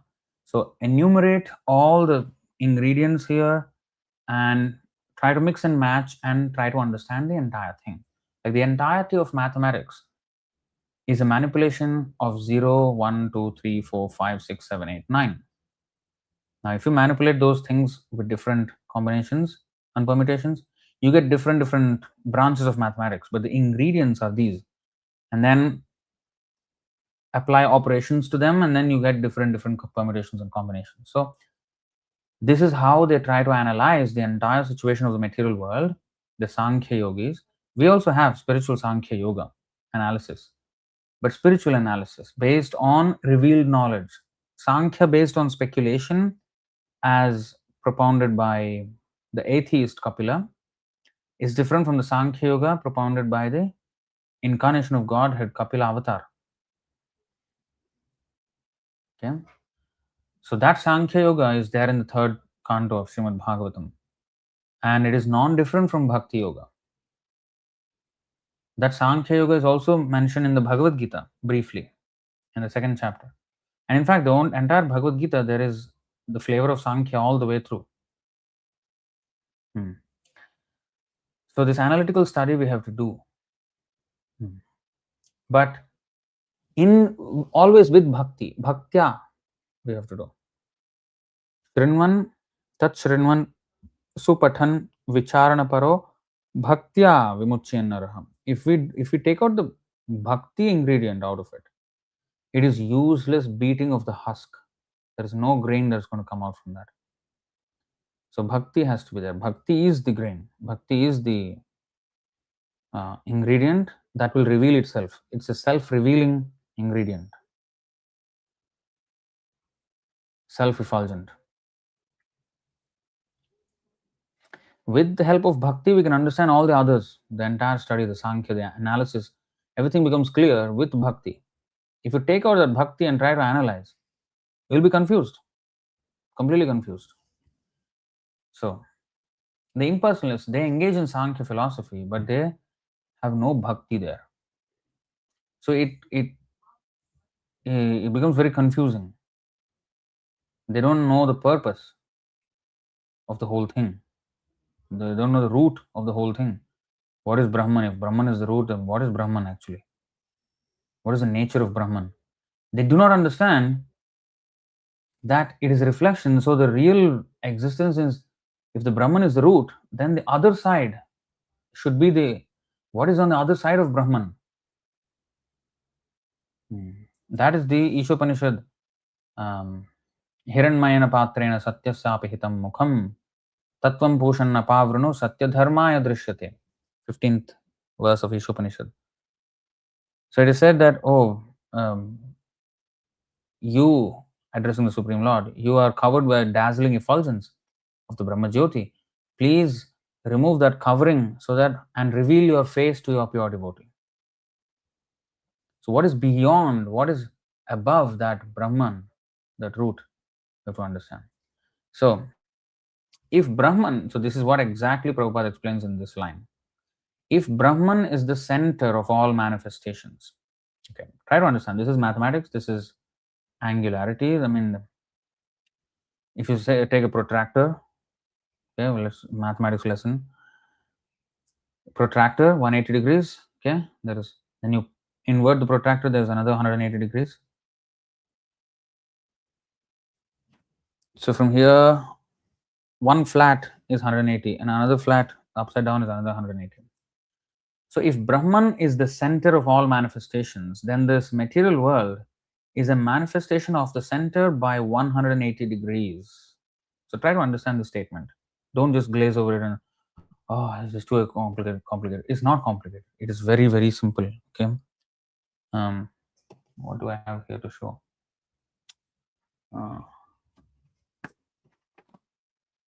Okay. I have a circle here. It's a good prop. So if this is Brahman, the center, okay, let me actually highlight. So Brahman is the center, right? So this is the center. This is the center. If Brahman is the center of all manifestations, then this material world is a manifestation of the center by 180 degrees. So if you divide this, okay, let me take another prop. There it is. Okay, I have a ruler for you. So that is what it's talking about. So this is 180 degrees from this.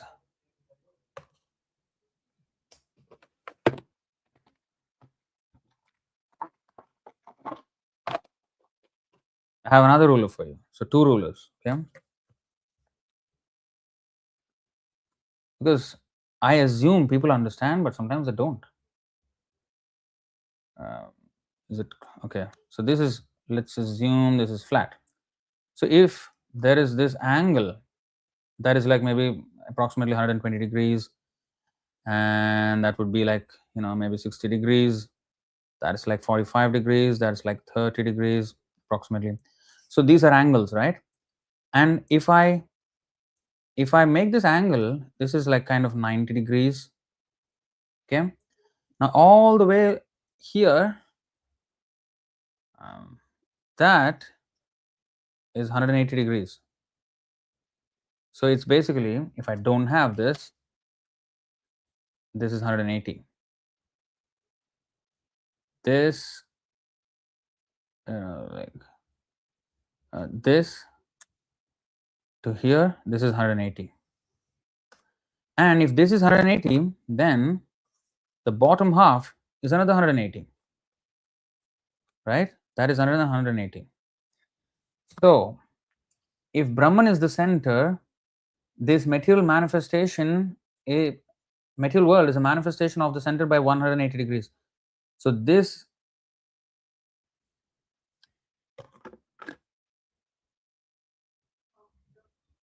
The bottom is a reflection of the top. That is the point that has been made here. The bottom is a reflection of the top. So at the top there is a half circle and the bottom is another half circle. So that's an exact, but it's all upside down. Yeah, it's all upside down, you see. The material world is the 180 degrees on the bottom, and the other 180 degrees constitute the spiritual world at the top. So that is what is being said here. The material world is the perverted reflection. So the spiritual world must have the same variegatedness, but in reality. Try to understand? Variegatedness. So if there is, in the reflection, if there are like 10 fruits of mango on the tree, that means reality also has 10 fruits. So whatever variegatedness, whatever variety we find in the material world, in the reflection, say the tree has so many branches, so many fruits, so many flowers, everything is there in the spiritual world. Because it is there in the real, on the real tree, therefore it is there even in the reflection. We should not be therefore fascinated when the activities of the Lord resemble the activities in this world. We should not be fascinated because it has to resemble. This is a reflection. Krishna as a small boy, doing this, what is that, stealing butter and all of that. It's cute and everything. If a small boy does it, it is also cute. But there is so much knowledge. This is done in ignorance. What this small boy here does is in ignorance. He doesn't know what he's doing. So that is cute. In Krishna's case, he knows exactly what he's doing, and it's full of knowledge. And Krishna is the center of all of it. And the conjugal affairs, the parental affairs, the friendly affairs, everything that is there, because it is there. That's why this understanding, all these relationships are illusory, all relationships are illusory, and therefore in the reality there's no relationship. What? So this impersonal understanding is totally thwarted by this reflection example. Because if the 180 degrees, if the 180 is the reflection, then there has to be the reality. The reality has to be there. Otherwise, how can the reflection come?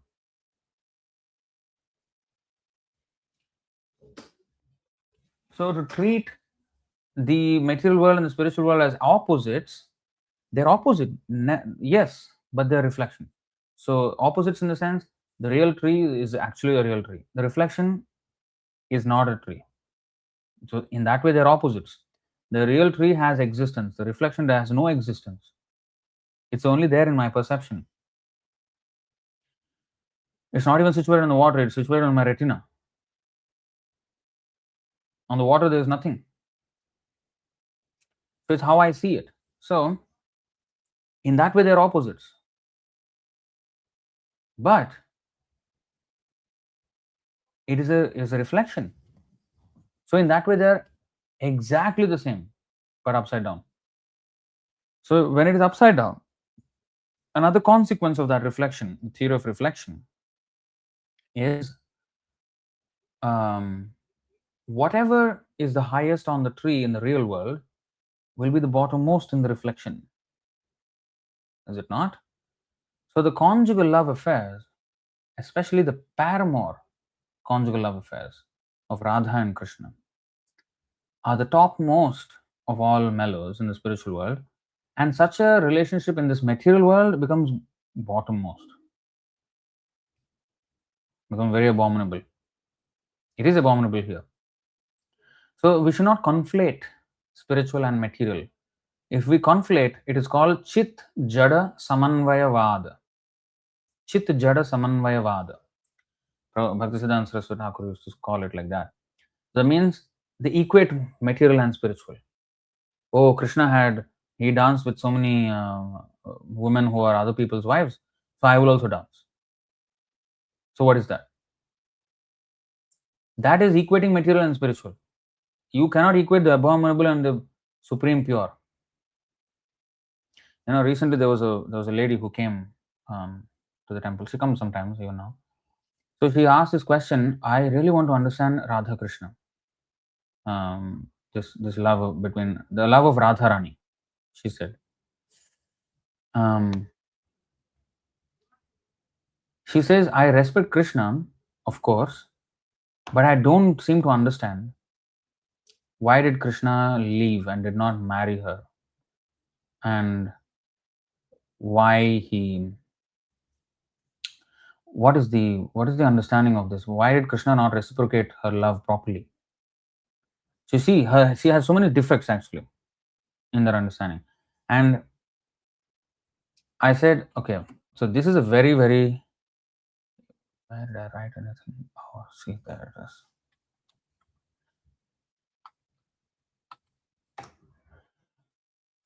So she had so many defects in her understanding. So I said, so this is a very high level subject, and it's not supposed to be discussed at this point, because you're not ready to understand yet Radha Krishna love. For to understand that, you need to understand what is spiritual, what is material. You got to have a basic understanding. There is a reason why Radha Krishna love is mentioned in the 10th canto of Srimad Bhagavatam, and there are 9 cantos preceding it to explain the situation of the Supreme Personality of Godhead. And what is our situation? So to completely differentiate Krishna's supreme position, we have to understand first a whole philosophy, massive details of the philosophy, and then we can understand. So I just mentioned that she asked, why did they not get married? No, why was there no marriage between Radha and Krishna? Because she loved him, but why did he not reciprocate, and why did he even leave? What is that? That I find that is not very nice. But I know I should not say that. But so this is her situation. So I just mentioned this, that the love between Radha and Krishna is so exalted, so pure, that marriage itself pales in comparison. The sacredness of marriage completely pales in comparison to the love that Radha and Krishna have. Their love is so pure that even marriage is not a pure enough relationship. It is way beyond that. Then she said, come on, what are you saying? What is this? How can you say something like that? So I say, you see, that is the thing. You do not understand this. You're equating it like a material relationship. And in this material world, I agree, abominable. It's very abominable, extramarital. It is how it looks. And therefore, this is a reflection. I was trying to explain this is a reflection of the spiritual world. And his leaving of Vrindavan is another great mystery. Vrindavanam parityajya padamekam nagacchati. So that is another great mystery. It's not understood properly. His leaving, Radharani actually prefers him to not be with him. In a sense. Because she says, Sangama viraha vikalpe varamiha viraho na sangamantasya ekasyeva sange tribhuvanamapi tanmayam virahe. I want multiple Krishnas everywhere. When he's here, I can only see one Krishna. When he's not here, I can see the whole universe filled with Krishnas.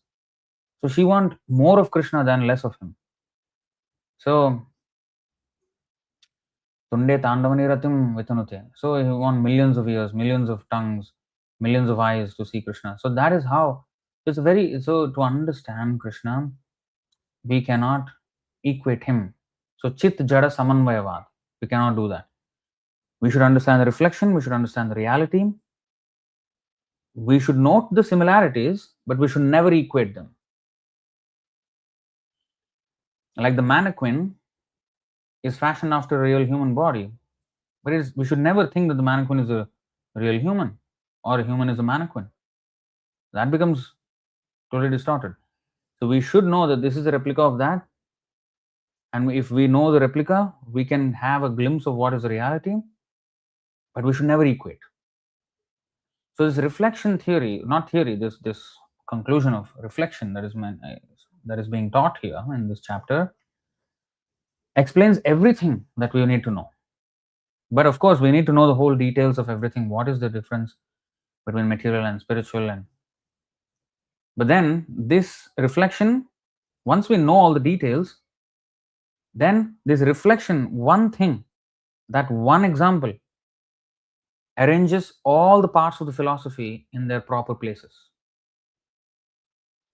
All parts of the philosophy, which is material, which is elevationist, and which is actually the goal of elevation. What is the goal of elevation, and what is the reality? What is pervertedness? All of this we will know. It's a nice picture, this perverted reflection stuff. The material world is a perverted reflection, so the spiritual world must have the same variegatedness, but in reality. Here, our relationships don't last. They're everlasting. It's illusory here.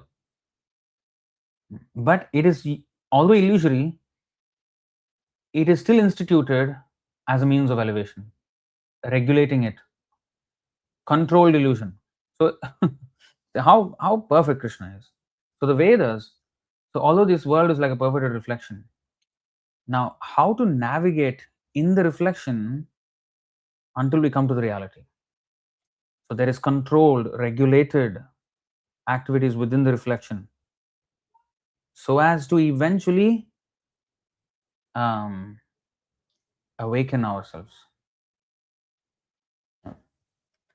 So such a beautiful system Krishna has created. If we go unregulated in the reflection, then we will not know where we are. But if we take the leaves, Chandamsi yasya paranani, the Vedic hymns are the leaves, and if we understand the purpose of this all, the root of it all, the origin of it all, then we will understand everything properly. So the material world is a perverted reflection, so the spiritual world must have the same variegatedness, but in reality. Therefore, both Prakriti and Purusha must be there. In the spiritual world, however, Prakriti is the Supreme Lord's internal energy and the Purusha is the Supreme Lord himself. That is explained in the Bhagavad Gita. Purushaha sa parah partha 18:8-22. That's an interesting verse. Purushaha sa parah partha. So you see, the same Purusha and Prakriti are there in the spiritual world. So in the spiritual world, Krishna is the Purusha, internal energy is the Prakriti, we are also Prakriti. In that way, he is the enjoyer, everybody else is the enjoyed, everybody else, everything else. In the material world, we are the Purusha, or we have assumed the so-called role of a Purusha. And then the material world is the Prakriti. And we sometimes treat other jivas as Prakriti, as objects to be enjoyed by us in different relationships. We want to enjoy, we want to treat them as Prakriti, and I am as Purusha. So that is abuse. Not only are we trying to lord it over Prakriti, material nature, but we're also trying to lord it over other jivas, thinking them as subordinate to us and meant for our enjoyment. So that is a Purusha mentality. That's very, very dangerous. And with that comes all kinds of transgressions. And when the other jiva, who's also wanting to be Purusha, is, treated as Prakriti, and he or she gets dissatisfied. So the whole thing has to change. Krishna is the Purusha. We are Prakriti. So even if there is, say, like Vivaha Yajna, for example, in marriage, there is one man and there is one woman. But when we come to Krishna consciousness, there are also devotees who are married. Now, there is no relation. It is an illusory relationship, right? This husband-wife, because that doesn't exist eternally. So why then it is allowed in the, if it is illusion, then why is that allowed in Krishna consciousness? Because it is controlled illusion, licensed illusion, in a way that is centered on Krishna. And to eventually, while situated in that, eventually to understand that this relationship between husband and wife is not the reality. That person's relationship with Krishna is reality, my person's relationship with Krishna is reality. And through Krishna, we are related to everyone. Because he says, Aham bija pradapita, I am the father of all. Of course, that is material description. In the spiritual world, he has never given birth to us. If he has given birth to us, there is a beginning for us. But there is no beginning. We are eternal. He is our provider and we are his servants eternally. We did not take birth. But still, he is like our father. Because Eko Bahunami Vidadhati Kaman. But devotion means I must serve the Lord now. So if I see like that, then we are related to everyone. So while allowing a licensed version of sense gratification, it is controlled, and that control itself is a yajna to satisfy Krishna. For in the matter of advancing ourselves in Krishna consciousness, there is a control of the natural tendency of natural base tendencies of illicit sex. So in that way, it is controlled, and it's like within the illusion tree, going from the branches towards the root, so as to come to the root and go to the actual tree. So it's like that. So while we are navigating the illusion, there are injunctions which seemingly are illusory, but they are done in relation with Krishna, and therefore they become part of reality. Because now I know I'm in the reflection, I know this reflection is false intellectually, but then I'm unable to still perceive the reality yet, and I do want to go there to the reality. Okay, come from the branches now to the root, to the trunk first, to the main branches. Come from the smaller twigs to the bigger branches, to the main branches, then to the trunk, then to the root. And then once you come to the root, you have come to the other side of the lake already, other side of Bhavasagar. Because the reflection starts from that side of the other side, opposite side of the lake. So once I come to the root, I come to the other side of the ocean of birth and death, and then I climb the real tree. So that journey is given by Krishna. So it's such an expert, intricate arrangement, well thought out arrangement by Krishna. So we can see all of that in this example of reflection. So the difference between the spiritual and material manifestation is that the former is eternal and the latter is temporary. A reflection is temporary, for it is sometimes seen and sometimes not seen. But the origin from whence the reflection is reflected is eternal. The material reflection of the real tree has to be cut off. When it is said that a person knows the Vedas, it is assumed. Okay? Yastam Vedasa Vedavit. Vedavit means who knows the Vedas. When it is said that a person knows the Vedas, it is assumed that he knows how to cut off attachment to this material world. If his Vedic study is leading him to other parts of this reflected tree of the heavenly planets or the other planets somewhere, that means he's not understanding the Vedas at all. The whole purpose of the Vedas is to get out. So when it is said that a person knows the Vedas, it is assumed that he knows how to cut off attachment to this material world. If one knows that process, he actually knows the Vedas. One who is attracted by the ritualistic formulas of the Vedas is attracted by the beautiful green leaves of the tree. He does not exactly know the purpose of the Vedas. The purpose of the Vedas, as disclosed by the Supreme, by the personality of Godhead himself, is to cut down this reflected tree and attain the real tree of the spiritual world.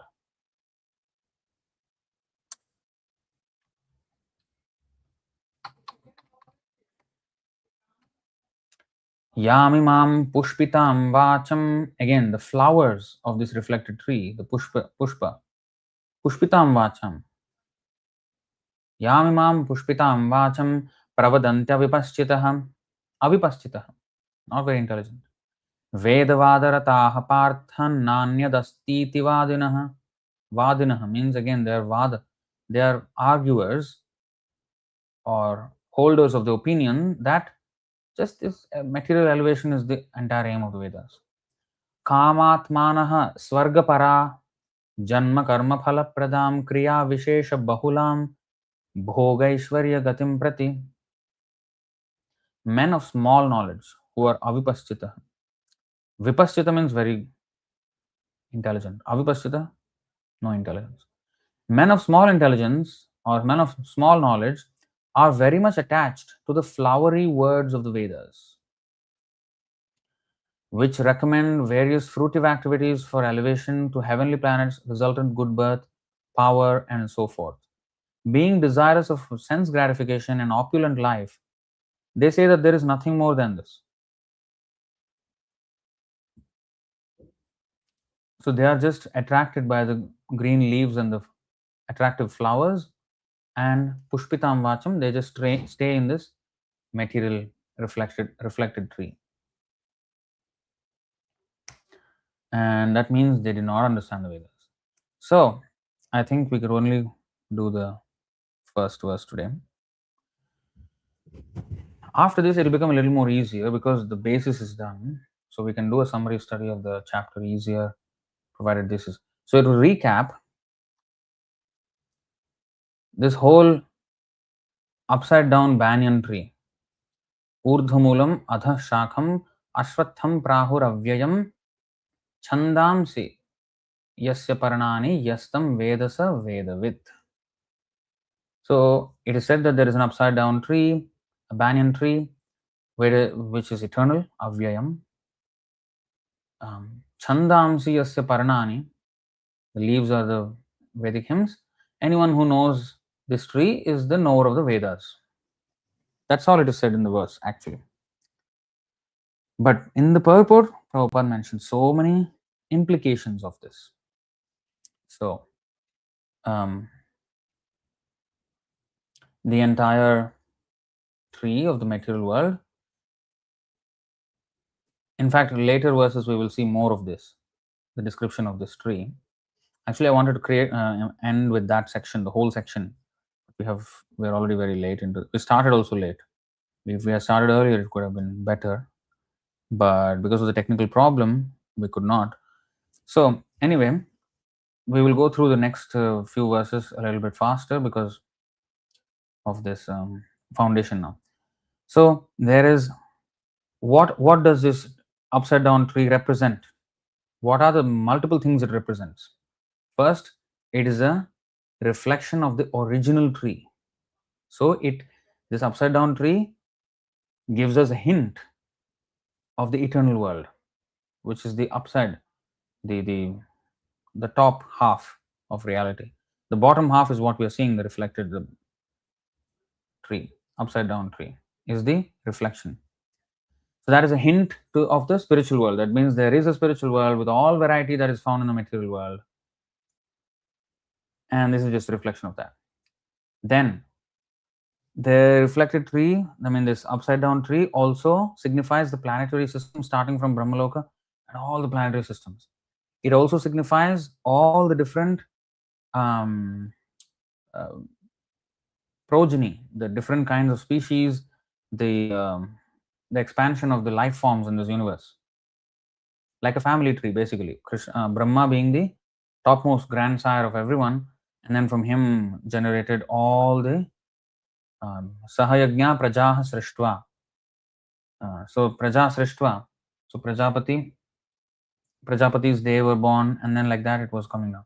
So the whole family, all living entities, the production of the living entities, not production of the bodies of the living entities, the different species, everything that is also in this is represented by this tree. Then an important thing which I did not cover actually is the disciplic succession, which is also an upside down tree.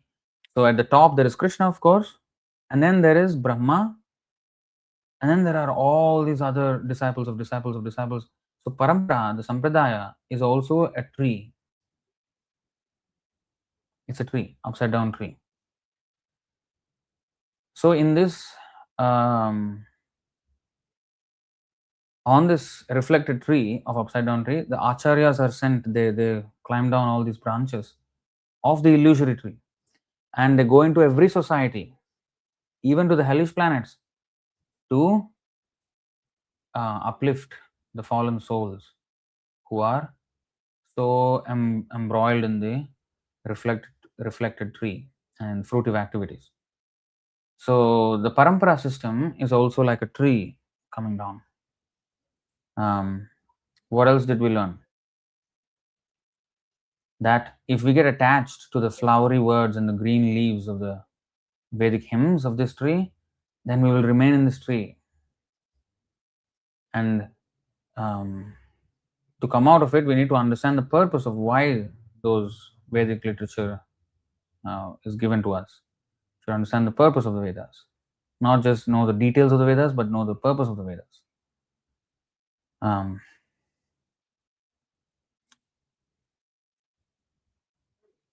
So we have to break our attachment. We have to, if it is a reflection, okay, I have to come out of the reflection, go to the real tree. So that it is a journey. It gives us a picture of the journey that we need to take from where to where. So it gives us a good roadmap on how to conduct ourselves. And if it is also a good framework, it's a very, very important framework for us to understand everything. And we should understand the reality of the spiritual world. We should understand the illusory nature of the reflection. And in that, both are completely opposites. Illusion doesn't exist. I mean, there is no tree. It is just in the eye, on the retina, we see the reflection. There is no reflection even on the water, even on the surface of the water. The examples in the Katha Upanishad, the mirror, the water, the shadow, the dream. So these are the descriptions which are based on the reality. It has no independent existence. The dream does not have an independent existence. None of this has an independent existence without the reality. So, in other words, impersonalism is completely shattered in this verse, because impersonalism, the premise of impersonalism is that variety is in this material world. Once you go to the liberation, it is all devoid of all these variety and all these illusory aspects. But this reflection concept is not understood by them. So reflection is a very, very clear indication of the personality of Godhead, not impersonal conclusion. There is variety. Nirvishesha means impersonalism. Nirvishesha sunyavadi paschatya deshataran. Nirvishesha means there is no variegatedness. All variegatedness that is there in this world, born of uniqueness of each individual. Each of us are unique. Vishesha. So each of us being unique creates that variety. Variety means multiple uniquenesses. Together it's variety. So if everybody is same, there's no variety. So the nirvishesh means they think, oh, we become one homogeneous with the Brahman, and we lose our individuality, we lose our uniqueness, you lose everything, and we just become one homogeneous light. No variegatedness. So that lack of variegatedness is a wrong conclusion, because this is a reflection. The reflection has variegatedness, the reality has variegatedness. In truth, here it is in reality, here it is an illusion. So the personal aspect of the Lord is clearly hinted at here. So all these conclusions are to be found in this description of the reflected banyan tree, the upside down banyan tree. And banyan tree is a good example because actually in the next verse you will see the roots go upward, downward, everywhere. So it's a kind of a circular tree, but with roots upward only. Some roots go upward, some roots go downward, like that, like in a banyan tree. So anyway, these are some of the things that we can understand. So I hope that was clear.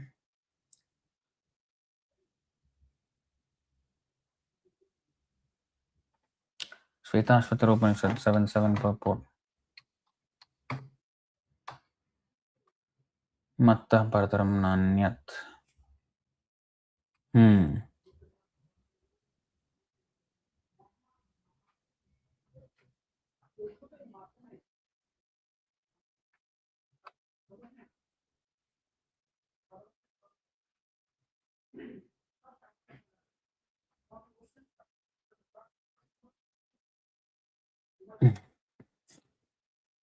So these two verses from Shvetashvatara Upanishad.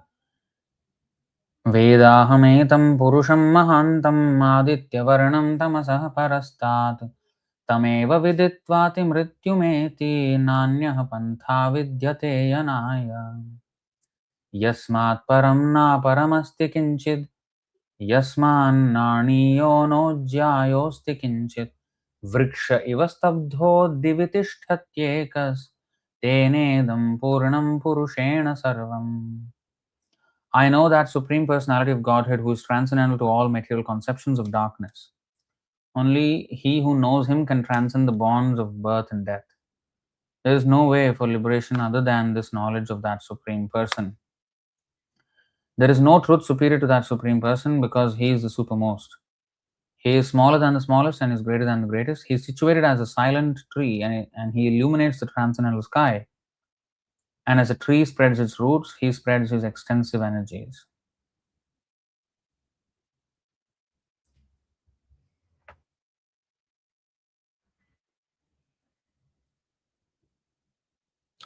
Yeah. So 11, 21, 27, this all the fruitive activities.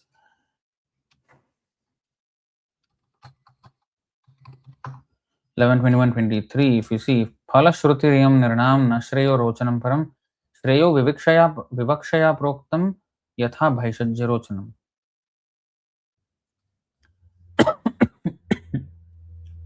Those statements of scripture promising fruitive rewards do not prescribe the ultimate good for men, but are merely enticements for executing beneficial religious duties, like promises of candy spoken to induce a child to take beneficial medicine.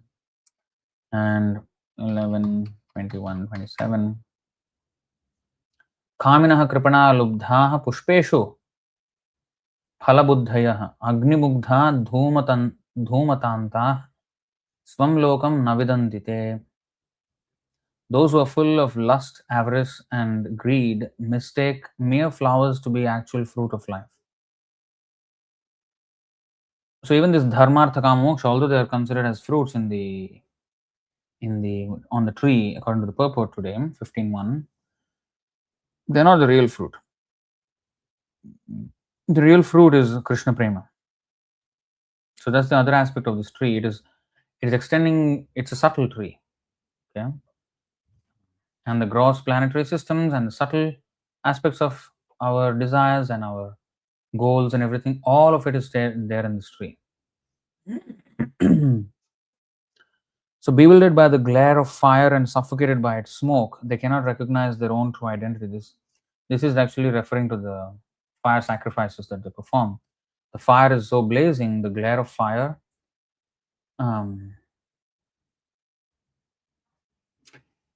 they're, the glaring attraction of the heavenly planets, heavenly enjoyments, they are bewildered by that glare, not only of the fire, but what the result of the fire, which is the glaring, the glittering nature of this material world, material happiness. And at the same time, the fire produces smoke and they're suffocated by its smoke. So similarly, they're suffocated by, you see, it's Kutumba Bharanya. It is, what is that? Maya Sukha. Maya sukha bharam. Maya sukha bharam udvahato vimudha. It's illusory happiness, but actually getting suffocated. It is dukkha dukkham, but it is in the garb of sukham.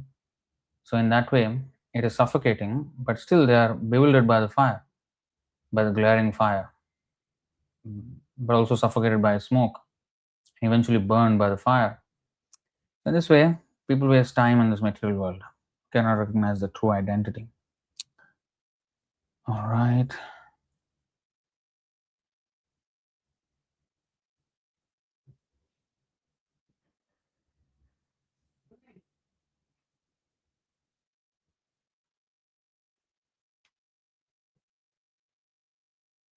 Reading 5 years ago and now is entirely different. Was not able to understand the lectures. That means, according to our purification, only we can understand when we're reading. Yeah, and that's why multiple meanings can be understood in the Vedic literature because of the our level of purification.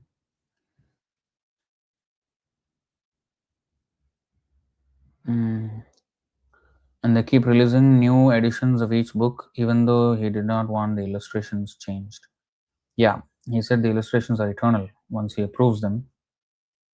So yes, so it's a very important subject that we all need to understand, and we want to be connected with the pure teachings of Prabhupada. So anyway, that is I'll address that in another session sometime.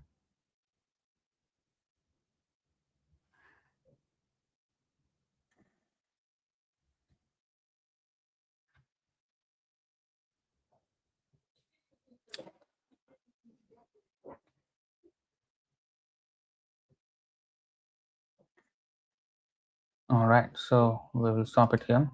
Thank you very much.